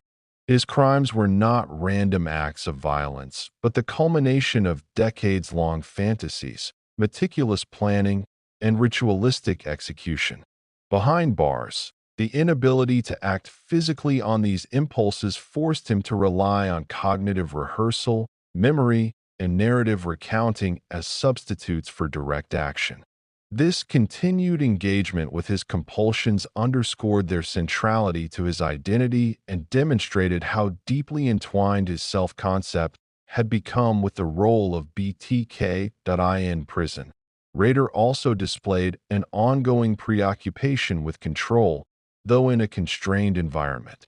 He negotiated his interactions, maintained composure under scrutiny, and carefully managed what information he revealed to investigators and psychologists. This manipulation reflected the same traits that had allowed him to control victims, orchestrate letters, and maintain invisibility over decades. Even in confinement, Dennis Rader's mind was a laboratory of calculation and strategic influence. His communications with psychologists provided a wealth of insight into the long-term psychological effects of living a double life. Rader spoke about the thrill of planning, the satisfaction of control, and the psychological necessity of concealment. He acknowledged the tension between outward normalcy and hidden deviance, describing the elaborate mental structures he had created to manage these conflicting identities. This narrative highlighted a key aspect of serial predation: the predator's ability to sustain a functional, socially acceptable life while fulfilling violent compulsions in secret. The study of Rader's life behind bars also shed light on the enduring consequences of serial predation on community psychology. His incarceration brought relief, but the fear, trauma, and fascination generated by his crimes continued to ripple through Wichita and beyond. Psychologists noted that the legend of BTK persisted not only because of the acts themselves, but because of the psychological sophistication and manipulative intelligence that Rader had exhibited over decades. The story of BTK became a cautionary tale about the unseen capacity for evil within seemingly ordinary individuals that in essence. Dennis Rader's life in prison was a continuation of the psychological dynamics that had defined his existence as BTK. The constraints of incarceration could not erase the compulsions, the strategic thinking, or the intellectual mastery that had made him so effective as a predator. Instead, these traits found new outlets in observation, discussion, and controlled engagement, allowing criminologists, psychologists, and law enforcement to study, understand, and document one of the most methodical and patient serial killers in history. In prison, Dennis Rader's adaptation to confinement revealed not just the resilience of his compulsions, but also the enduring sophistication of his criminal psychology. Deprived of freedom and the ability to enact his signature method of control, bind, torture, kill, he was forced to redirect his mental energies. Even within the rigid structure of incarceration, Rader demonstrated a capacity for observation, manipulation, and intellectual dominance that mirrored the behaviors that had defined his life as BTK. Rader engaged in interactions with prison staff and fellow inmates with the same calculated composure he had maintained in society. He observed behaviors, learned routines, and assessed vulnerabilities, often subtly asserting control in conversations or through psychological influence. While he no longer had access to victims, his drive for dominance and strategic planning found expression in social dynamics behind bars. This capacity for adaptation reflected the same meticulous patience that had enabled him to remain undetected for decades, proving that his predatory instincts were as much about intellect as they were about physical acts. Psychologists studying Rader noted that the compulsions driving his behavior were not diminished by incarceration, they were redirected. He continued to relive past murders cognitively, mentally rehearsing scenarios and narrating them in controlled discussions with professionals. These mental exercises allowed him to satisfy the psychological need for control, dominance, and gratification without causing further harm. In this way, prison became a controlled environment in which his obsessions could be studied safely, offering a rare window into the psyche of a long-active, highly organized serial predator. Rader's ability to articulate his own thought processes was both remarkable and chilling. He could describe, in detail, the rationale behind each murder, the timing, the selection of victims, and the steps he took to evade detection. This self-analysis revealed a level of metacognitive skill uncommon even among organized serial killers. He understood the mechanics of fear, the psychology of manipulation, and the factors that had allowed him to dominate both law enforcement and the community for decades. For criminologists, this made Rader not only a subject of study, but also a living textbook on the interplay of intelligence, obsession, and deviance. Despite incarceration, Rader continued to demonstrate a need for recognition, albeit in a more controlled manner. He participated in structured interviews, assessments, and discussions that allowed him to engage with professionals who could analyze his motives and actions. This outlet provided a psychological substitute for the public attention he had once sought through letters and media communication. By articulating his methods and thoughts, he satisfied a compulsion for acknowledgement while remaining under the control of the prison environment. The duality that had defined Rader's life persisted in his prison behavior. He remained calm, courteous, and outwardly unremarkable to those who encountered him casually. Yet his internal world was dominated by recollections, fantasies, and the meticulous structuring of his past crimes. This compartmentalization illustrates a hallmark of BTK's psychological profile: the ability to maintain a socially acceptable exterior while sustaining intense deviant impulses internally. Forensic psychologists have noted that this capacity is one of the primary factors allowing organized serial killers to evade detection for extended periods. The Rader's reflections on his own pathology provided insights into his motivations. He discussed the compulsion to control, the thrill of domination, and the necessity of secrecy. The act of killing, while central to his identity as BTK, was inseparable from the broader psychological architecture that included planning, manipulation, and maintaining the perception of normalcy. By verbalizing these elements, he allowed experts to map the cognitive and emotional mechanisms that underpin decades of lethal behavior. The study of Rader in prison also highlighted the long-term effects of sustained secrecy and duplicity. Decades of living a double life, outwardly conforming while committing heinous acts, had reinforced both his strategic thinking and his capacity for manipulation. This prolonged concealment, combined with obsessive planning, created a psychological structure in which morality, empathy, and social norms were compartmentalized or suppressed. Rader's ability to discuss these structures openly offered a rare opportunity to understand the mental frameworks that enable such extreme deviance. Another aspect of Rader's prison life was the enduring legacy of fear and fascination. Even incarcerated, his reputation as BTK continued to resonate in Wichita and beyond. Media coverage, criminal case studies, and documentaries examined his life, ensuring that his psychological influence extended far beyond the physical confines of his cell.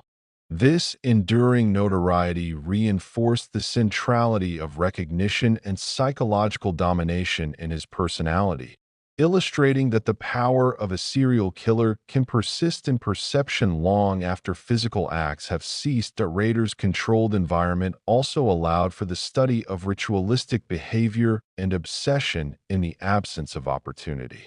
Researchers noted how he mentally rehearsed old crimes, organized memories, and engaged in detailed narratives that mirrored the planning and execution phases of his killings. This continuation of mental patterns, even when physical action was impossible, underscores the intensity and persistence of his compulsions. It also reveals the challenge of fully extinguishing predatory impulses, even under strict confinement and supervision. Ultimately, Dennis Rader's life behind bars offers a comprehensive view into the enduring psychology of one of America's most infamous serial killers.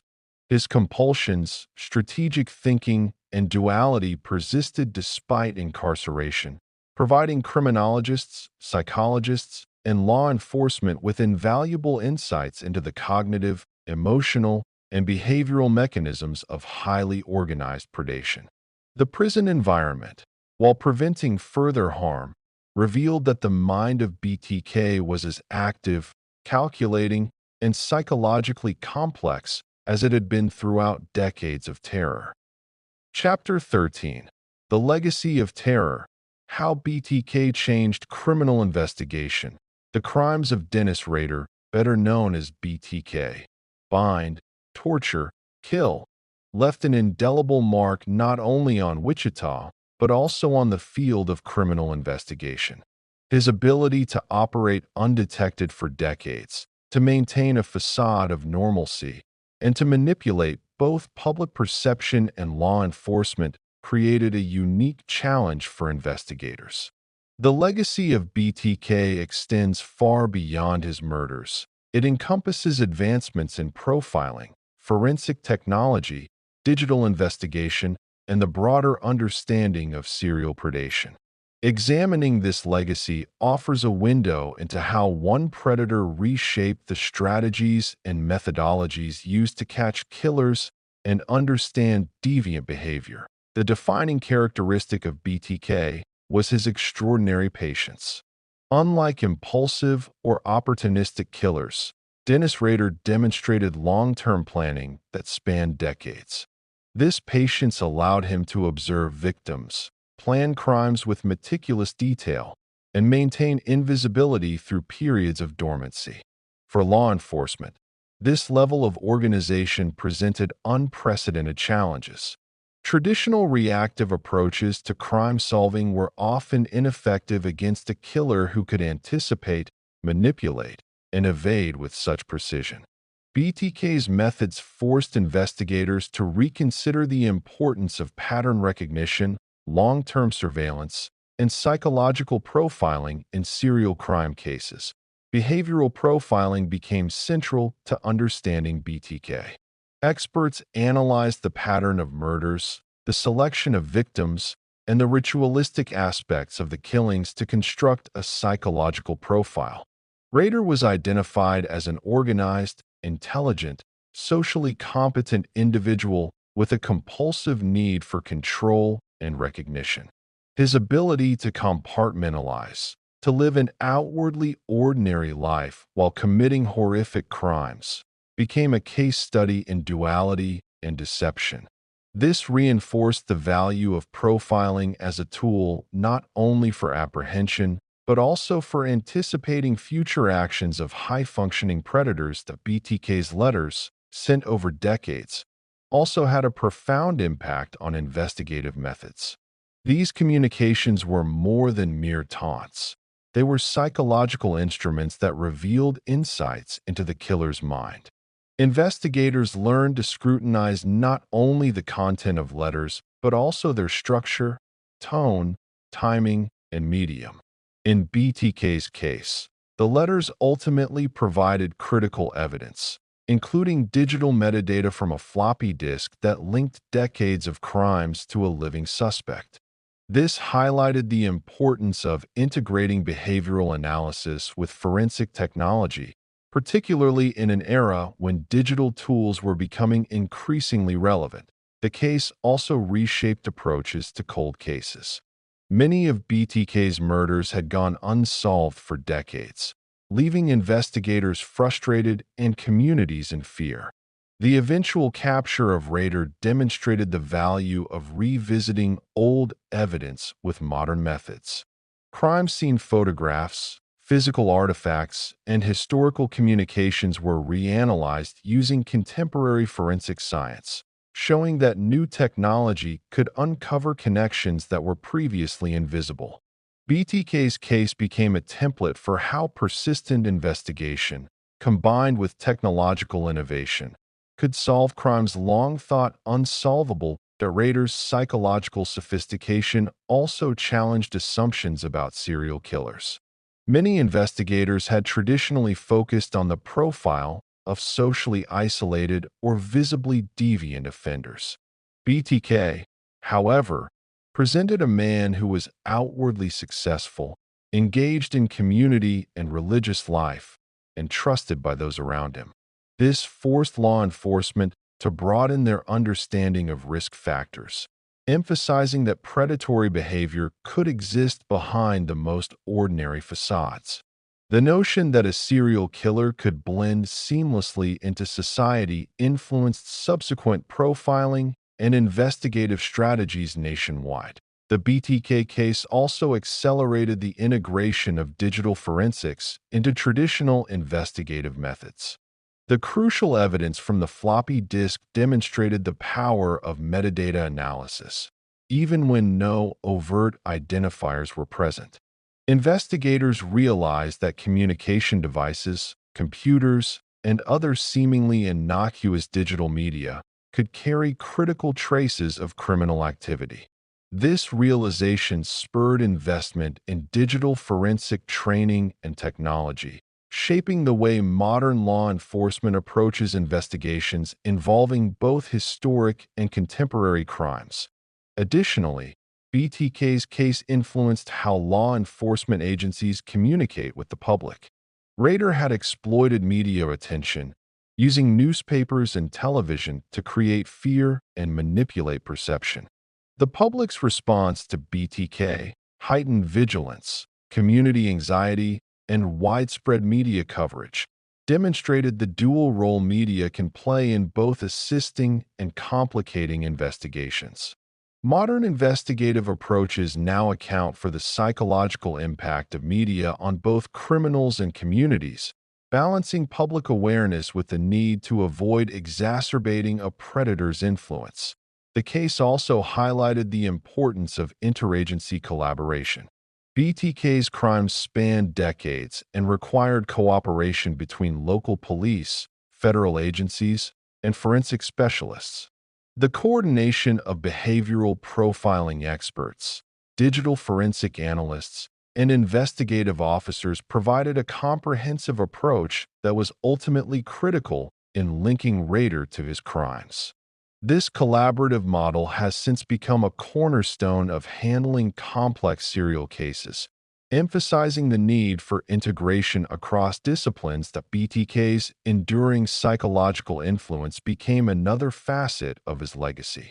Even after his arrest, the detailed analysis of his letters, confessions, and behavior continues to inform criminal psychology. His case illustrates how obsession, compulsion, and meticulous planning interact to create a highly functional predator. Understanding this interplay aids law enforcement and mental health professionals in identifying potential threats, assessing risk, and developing strategies for prevention and intervention. Moreover, BTK's example underscored the importance of patience and persistence in criminal investigation. Law enforcement officers spent decades tracking, analyzing, and eventually apprehending a killer who was exceptionally organized and adaptive. This reinforced the principle that even the most elusive predators can be caught with persistent effort, methodical analysis, and strategic application of both traditional and modern techniques. Ultimately, the legacy of BTK extends beyond Wichita. It encompasses a shift in how law enforcement understands and responds to serial predation, integrating behavioral analysis, digital forensics, interagency collaboration, and public communication strategies. Dennis Rader's crimes became a catalyst for transformation in investigative practice, setting a new standard for how even the most methodical and patient serial killers can be studied, understood, and brought to justice.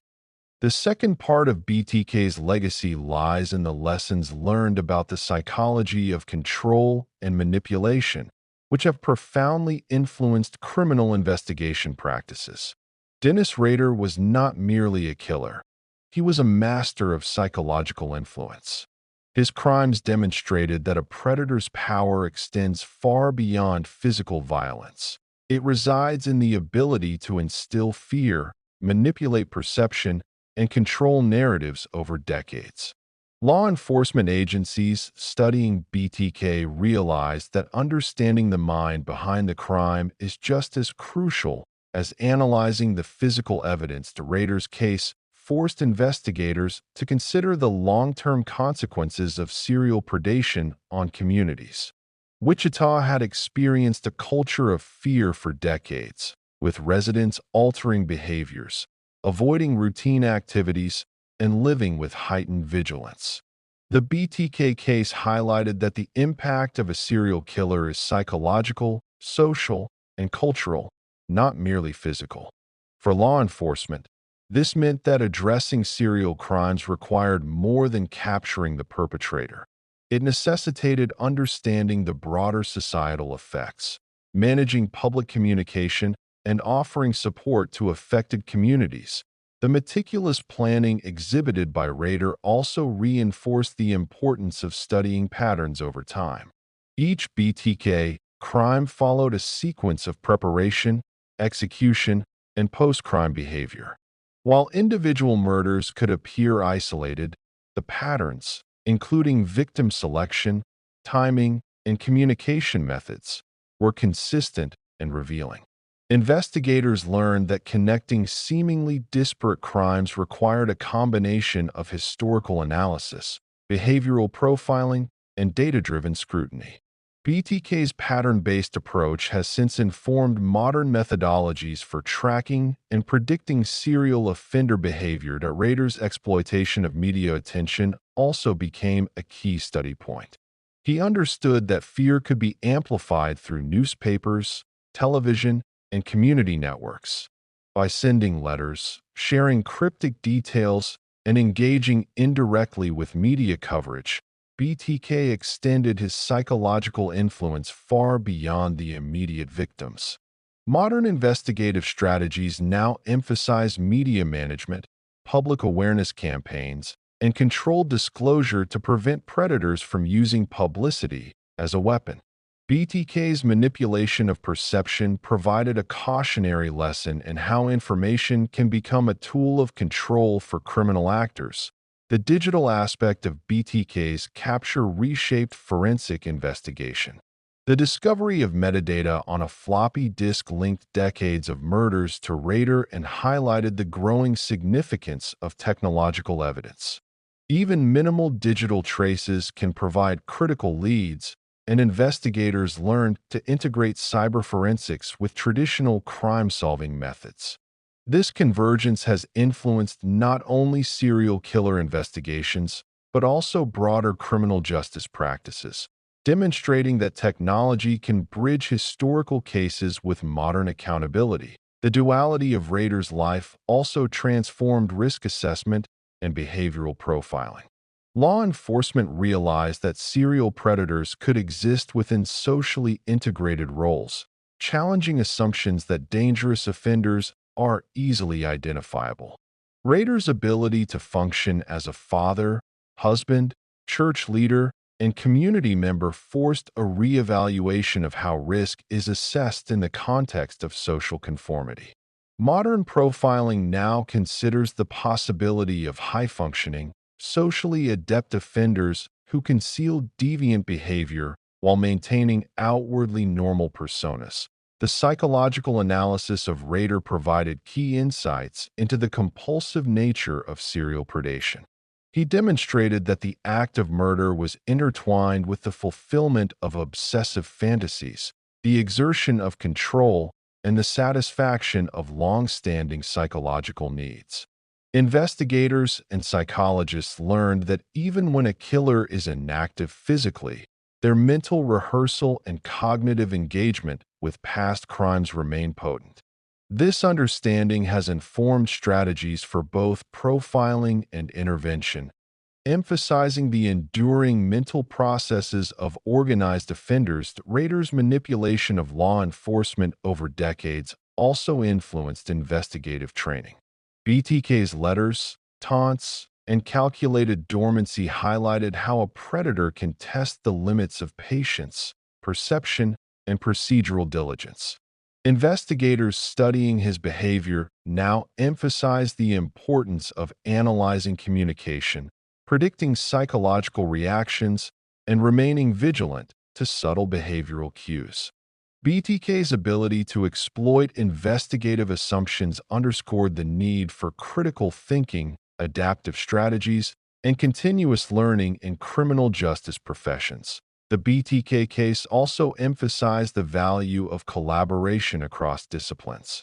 The capture and analysis of Dennis Rader required coordination among local police, federal agencies, forensic specialists, psychologists, and cyber experts. This multidisciplinary approach has since become a model for addressing complex criminal cases, highlighting how pooling expertise from different fields can overcome challenges posed by highly organized offenders. Rader's case demonstrated that no single investigative approach is sufficient when facing predators who blend intelligence, patience, and manipulation. Finally, the enduring legacy of BTK lies in its educational value for law enforcement and criminal justice professionals. Training programs, case studies, and psychological analyses of Rader's behavior have become standard references for understanding serial predation. His crimes serve as a stark reminder of the potential for evil to hide behind normalcy, the power of patience and calculation in criminal activity, and the ways in which psychological manipulation can extend terror far beyond the physical acts themselves. That BTK's influence is not merely historical, it is instructional. Every aspect of Rader's life, from his planning and concealment to his communication strategies and dual identity, has been dissected to inform better investigative methods, risk assessment, and preventive strategies. Dennis Rader, in the most chilling sense, has changed the way law enforcement approaches serial killers, providing a blueprint for understanding, anticipating, and ultimately stopping those who might follow in his footsteps. In conclusion, the legacy of BTK reshaped criminal investigation. It combined lessons in behavioral profiling, digital forensics, media management, interagency collaboration, and psychological insight. Dennis Rader's decades of terror became more than a story of crime. They became a transformative case that advanced the study of serial predation, informed investigative methodology, and emphasized the enduring importance of understanding both the mind and the methods of a highly organized, psychologically sophisticated predator. Chapter 14: Victims and Community Impact. Lives Forever Changed. The terror inflicted by Dennis Rader, known as BTK, bind, torture, kill, extended far beyond the immediate acts of murder. Each victim represented not just a life tragically ended, but a ripple of trauma that reverberated through families, friends, and the entire community of Wichita. The impact of BTK's crimes was not confined to physical violence. It was psychological, social, and deeply cultural, leaving scars that would persist long after his capture. Understanding the profound consequences on victims and community life illuminates the true depth of the damage wrought by a predator who thrived on fear as much as on the act of killing. For the families of BTK's victims, the consequences were immediate and enduring. Parents, siblings, spouses, and children faced an unfathomable blend of grief and anxiety, often compounded by the decades-long uncertainty of an unresolved investigation. Each disappearance or murder carried not only the heartbreak of loss, but also the fear of knowing that a methodical, patient predator remained at large, watching and waiting. This psychological weight was compounded by the knowledge that BTK was fully capable of hiding in plain sight, blending seamlessly into the community while continuing to terrorize them from the shadows. The experience of victims' families was uniquely compounded by the nature of Rader's crimes. BTK's murders were not random. They were highly planned, ritualistic, and meticulously executed, often accompanied by communication that mocked or taunted law enforcement and the public. This deliberate manipulation extended the trauma beyond the immediate act, creating an ongoing sense of vulnerability and helplessness. Families described living under constant anxiety, re-examining their surroundings, and second-guessing safety measures in ways that fundamentally altered their daily lives. For survivors of attempted attacks, the psychological aftermath was profound. Those who narrowly escaped BTK's violence often experienced lingering paranoia, post-traumatic stress, and hypervigilance. Even years later, routine activities became sources of anxiety, and simple moments of solitude or trust were clouded by the memory of a predator who had mastered infiltration and deception. The understanding that BTK's victims were chosen with deliberate precision intensified the trauma. Survival was often a matter of circumstance, not safety, underscoring the unpredictability and cruelty of his methodology. Beyond individual families, the entire Wichita community experienced the psychological weight of BTK's reign. Neighborhoods were imbued with a sense of unease. Ordinary routines were scrutinized for potential danger, and community cohesion was subtly undermined by the pervasive fear that a predator lurked among them. Residents altered behaviors, avoided late-night outings, and developed heightened awareness of strangers or unusual activity. The city, while outwardly normal, operated under an invisible veil of anxiety, illustrating how a single predator's actions could permeate and reshape community dynamics over decades. The media also played a complex role in amplifying the community impact. Reporting on BTK's crimes, the letters he sent, and the ongoing investigations increased public awareness, but also inadvertently magnified his psychological influence.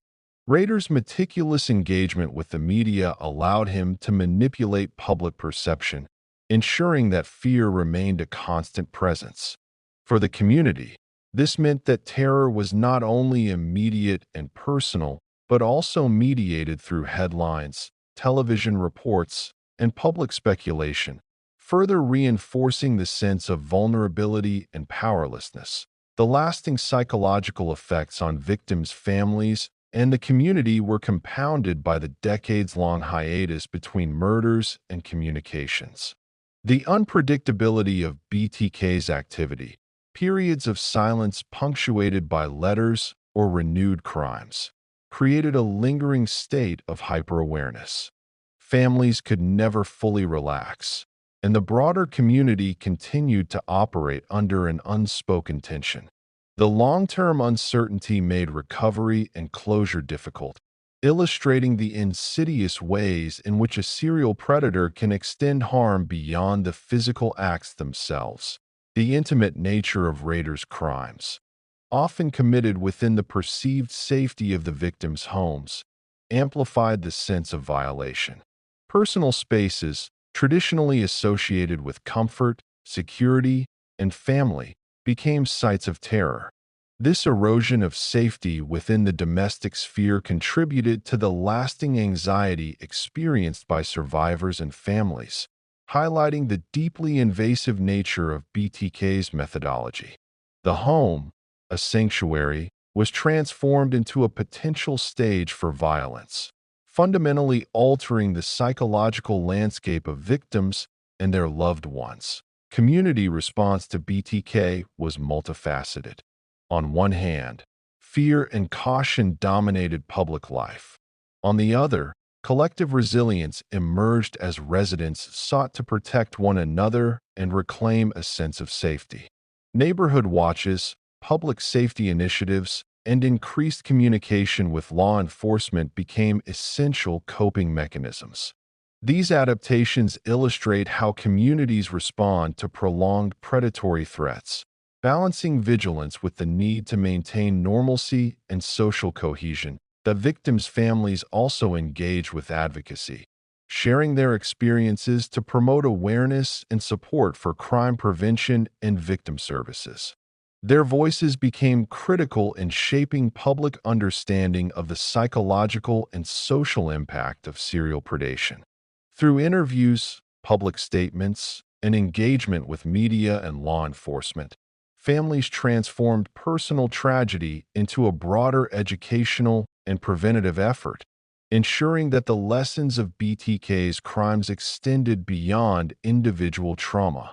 Finally, the eventual capture of Dennis Rader brought relief, but did not erase the long-term psychological effects. The trauma, altered behaviors, and social anxieties persisted, even as justice was achieved. Families began the process of mourning with closure, while the community slowly regained a sense of normalcy. Yet, the psychological imprint of BTK's reign remained, serving as a stark reminder of how one calculated, patient predator could reshape not only the lives of individual victims, but also the social and emotional fabric of an entire community. The aftermath of Dennis Rader's reign as BTK extended far beyond the immediate grief of victims' families, influencing the social, cultural, and psychological landscape of Wichita and surrounding areas for decades.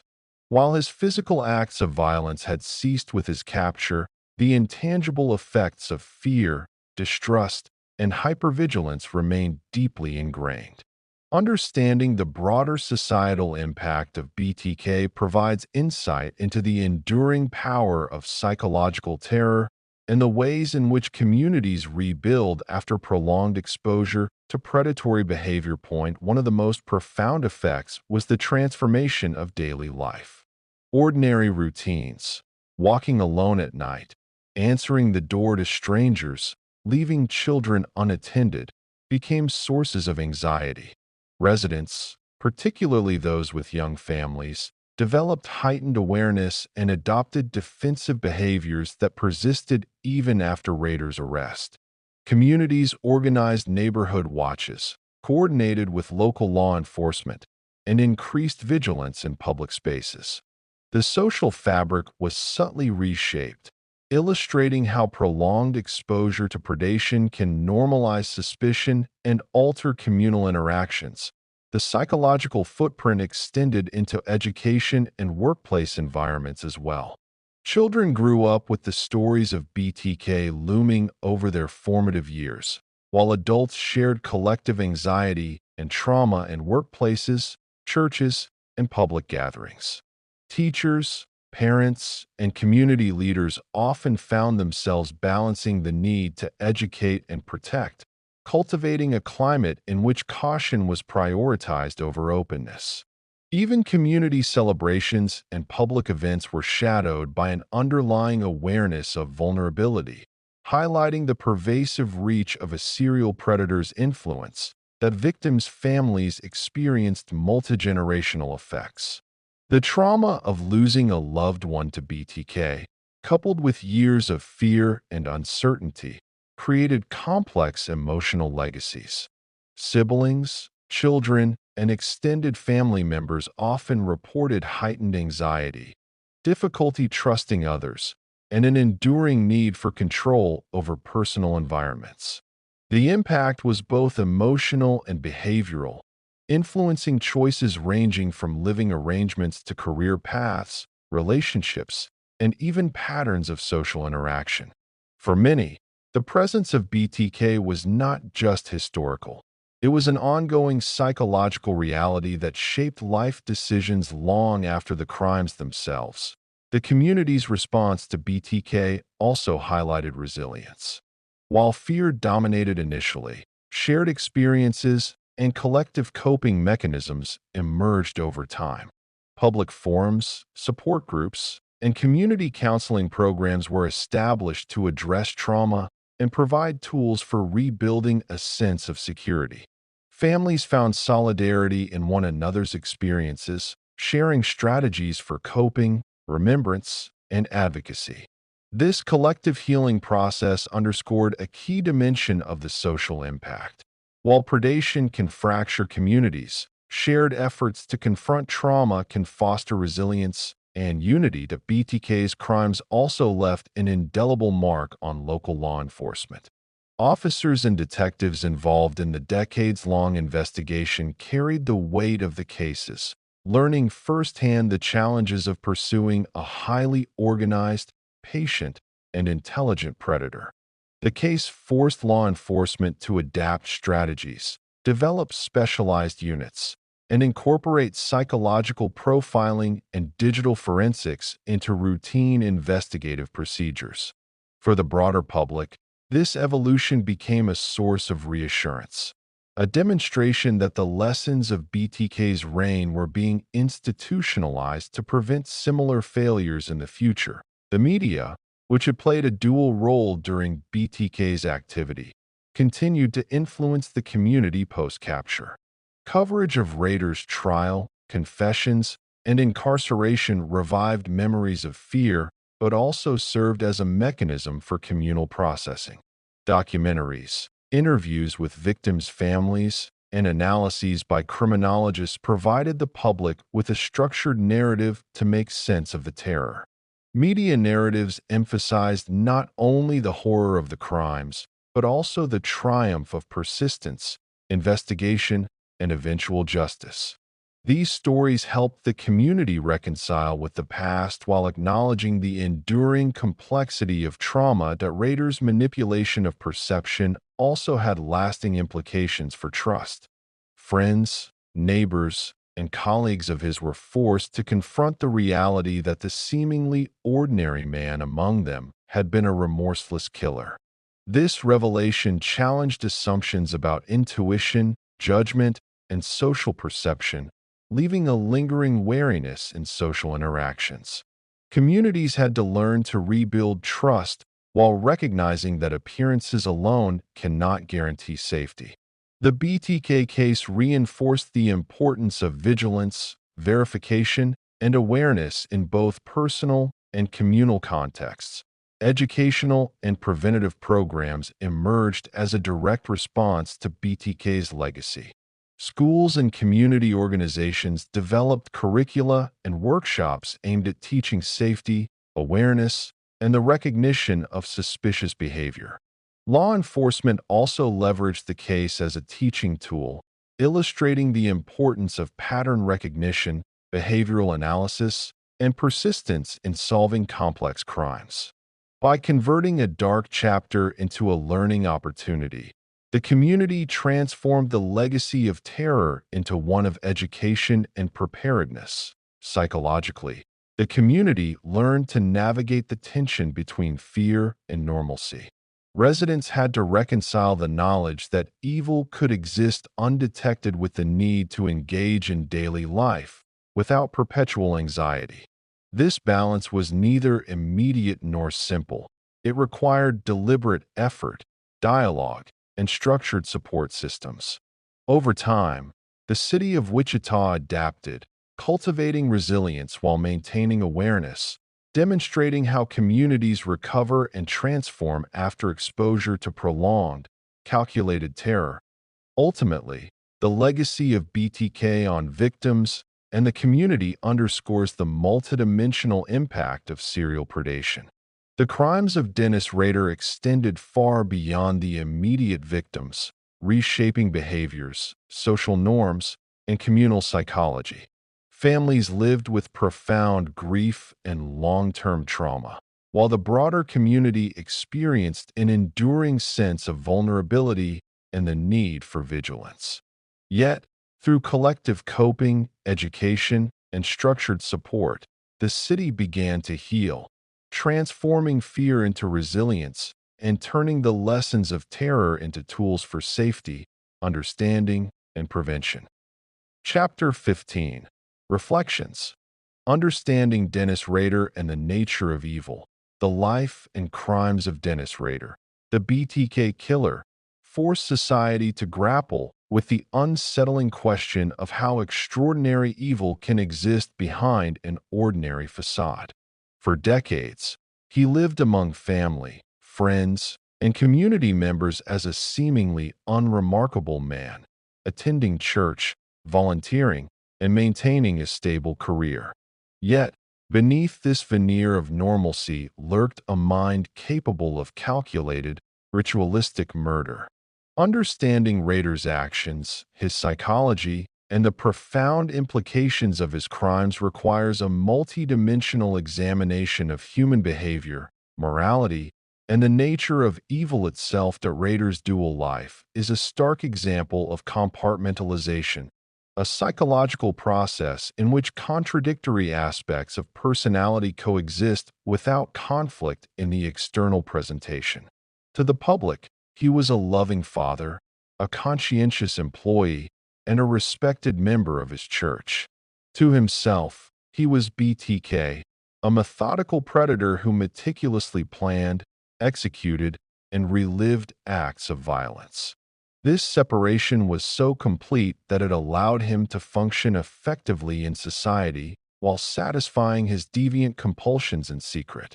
Psychologists studying Rader emphasize that such compartmentalization is rare, yet when it exists in conjunction with obsession, sadism, and intelligence, it can create a predator of exceptional stealth and longevity.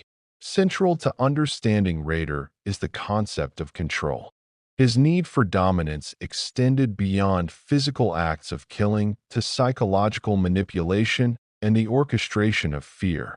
Every element of BTK's methodology, the selection of victims, the timing of attacks, the careful avoidance of detection, and the letters sent to police and media, reflected a profound compulsion to dominate and control. This desire for mastery over others' lives and emotions defined his crimes as much as the murders themselves.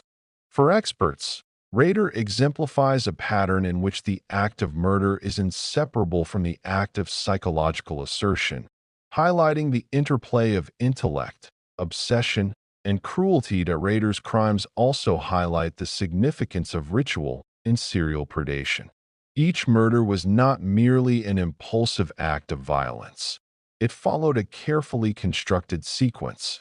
He bound victims, executed his plans with precision, and often retained objects or souvenirs to relive the experience mentally. Ritual served both as a form of psychological reinforcement and as a mechanism for satisfying compulsions that extended beyond the immediate act of killing. This ritualization, combined with meticulous planning, transformed BTK into a predator whose satisfaction derived from both anticipation and execution, making him extraordinarily dangerous and difficult to apprehend. Another defining aspect of Rader's psychology is his compulsive need for recognition. Over decades, he sent letters to the police and media, providing cryptic details about his crimes. These communications were carefully crafted to instill fear, assert control, and, importantly, receive attention without exposing himself to direct risk. His compulsions were not merely about killing. They were about being known, remembered, and acknowledged as BTK. The letters reveal a paradoxical mix of ego, cunning, and deep-seated psychological need, illustrating the complexity of his criminal mind. Understanding the nature of evil in Rader's case also requires an acknowledgement of his adaptability and intelligence. He was not an impulsive or erratic offender. He studied human behavior, law enforcement procedures, and media influence to maintain his invisibility. He exploited societal assumptions, trusting relationships, and the limitations of investigative technology to operate undetected for decades. This combination of intelligence, patience, and psychological manipulation underscores a broader principle. Extreme malevolence often thrives not in chaos, but in calculated strategy and sustained, methodical action. That Rader's crimes challenge the notion that evil is always apparent or easily identifiable.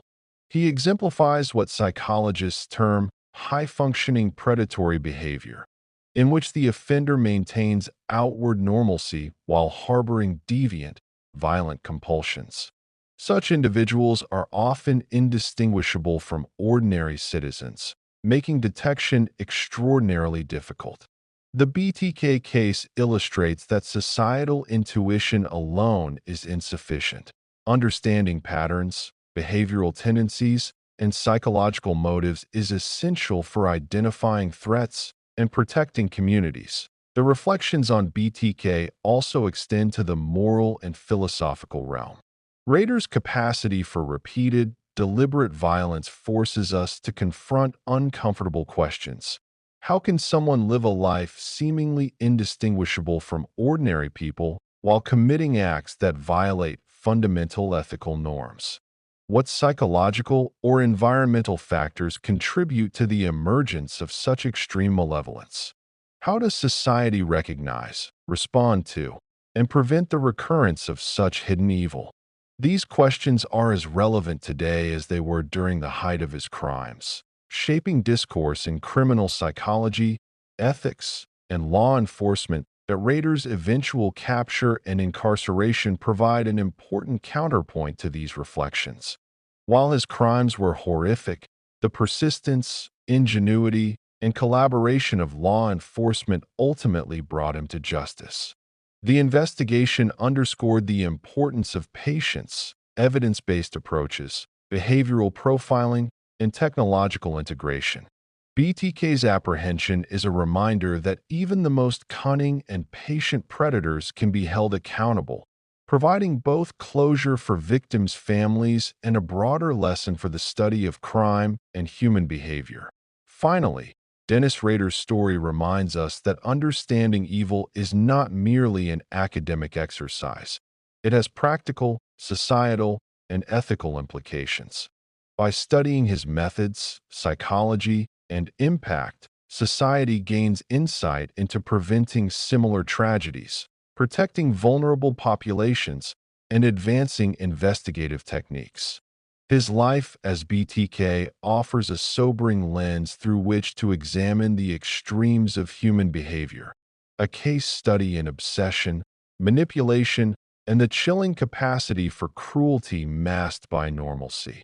The reflections on Rader compel us to balance vigilance with compassion, awareness with action, and understanding with accountability. By dissecting his life and crimes, criminologists, psychologists, and communities can grasp the intricate dynamics that allow extraordinary evil to exist, providing tools not only to comprehend, but to confront and prevent such predation in the future.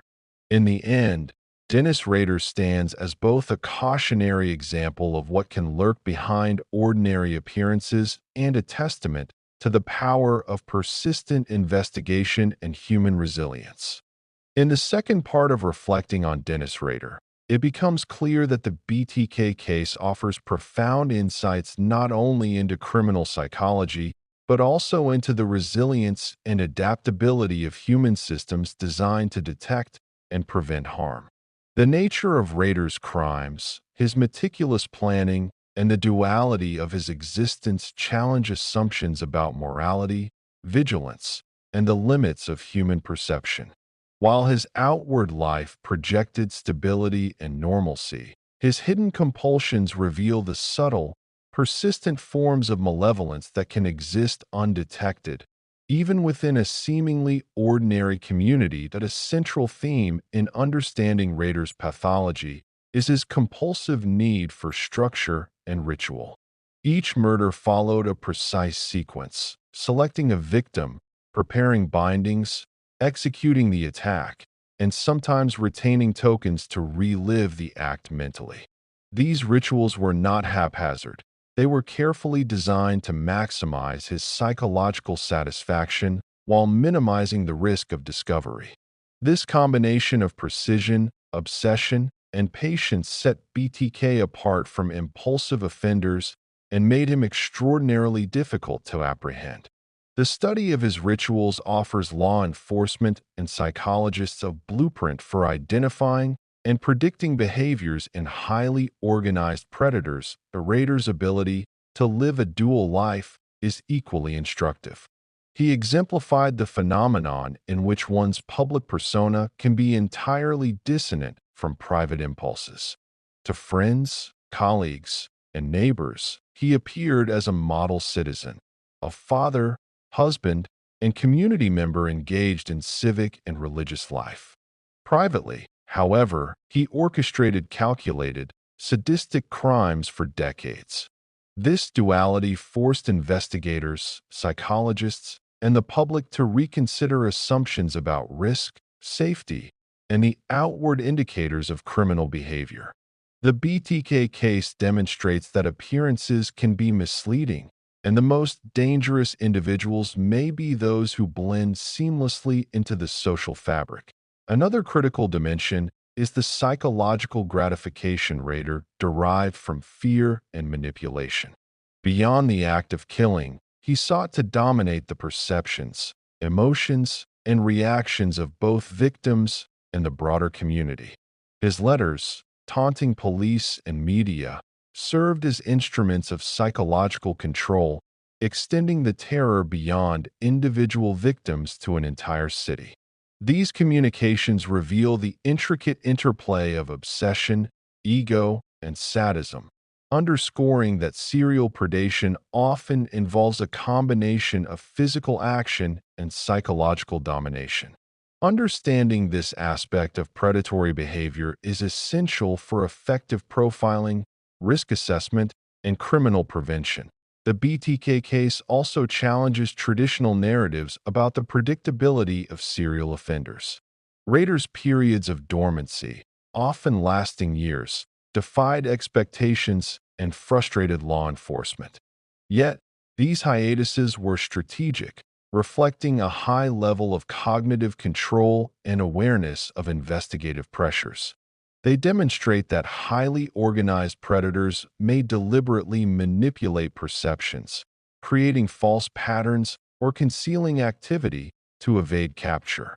This unpredictability emphasizes the importance of long-term investigation, persistent observation, and integration of historical evidence with modern forensic techniques. Rader's capture illustrates the convergence of human ingenuity, persistence, and technological advancement.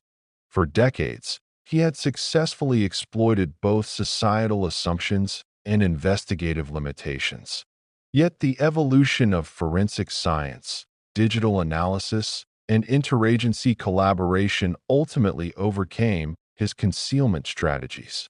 The metadata on a floppy disk, a seemingly minor technological trace, became the pivotal evidence linking him to decades of unsolved murders. BTK's apprehension underscores the critical role of technology in modern criminal investigation and the importance of combining traditional detective work with digital forensic analysis. Reflecting on the societal and ethical implications of BTK's crimes, it becomes clear that understanding evil is multifaceted. The case prompts inquiry into the psychological, social, and environmental factors that can contribute to the emergence of predatory behavior. It also emphasizes the importance of public awareness, victim advocacy, and law enforcement education. Communities must balance vigilance with the need to maintain trust, and systems must adapt to the reality that malevolence may exist in hidden, high-functioning forms. BTK challenges assumptions about safety, community, and human nature, highlighting the persistent tension between normalcy and threat. Rader's life also serves as a mirror reflecting the broader societal fascination with serial predation. His crimes generated fear, media attention, and a lasting legacy of study in criminology and psychology.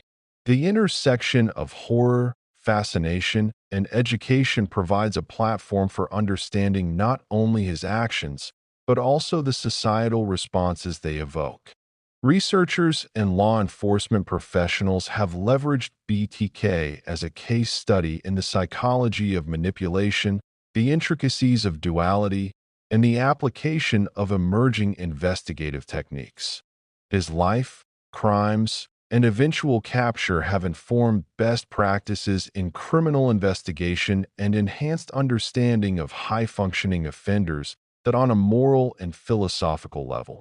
BTK's story compels reflection on human capacity for cruelty and deception. It forces society to confront the uncomfortable truth that extraordinary evil can exist behind ordinary facades, and that the mechanisms for detection, prevention, and accountability must be continuously refined. Rader's actions remind us that evil is not always overt. It can be calculated, patient, and psychologically sophisticated, requiring vigilance, persistence, and interdisciplinary approaches to effectively counteract. Finally, the story of Dennis Rader serves as both a warning and a lesson. It highlights the importance of integrating behavioral understanding, forensic science, and societal vigilance. It underscores the psychological dimensions of crime and the ways in which manipulation, ritual, and duality can extend harm far beyond the immediate act. Most importantly, it affirms that even the most cunning and patient predators can be brought to justice through persistent investigation, technological innovation, and the careful study of behavior. The legacy of BTK, while horrifying, provides invaluable insight into the nature of evil, the psychology of predation, and the resilience of society in the face of calculated terror.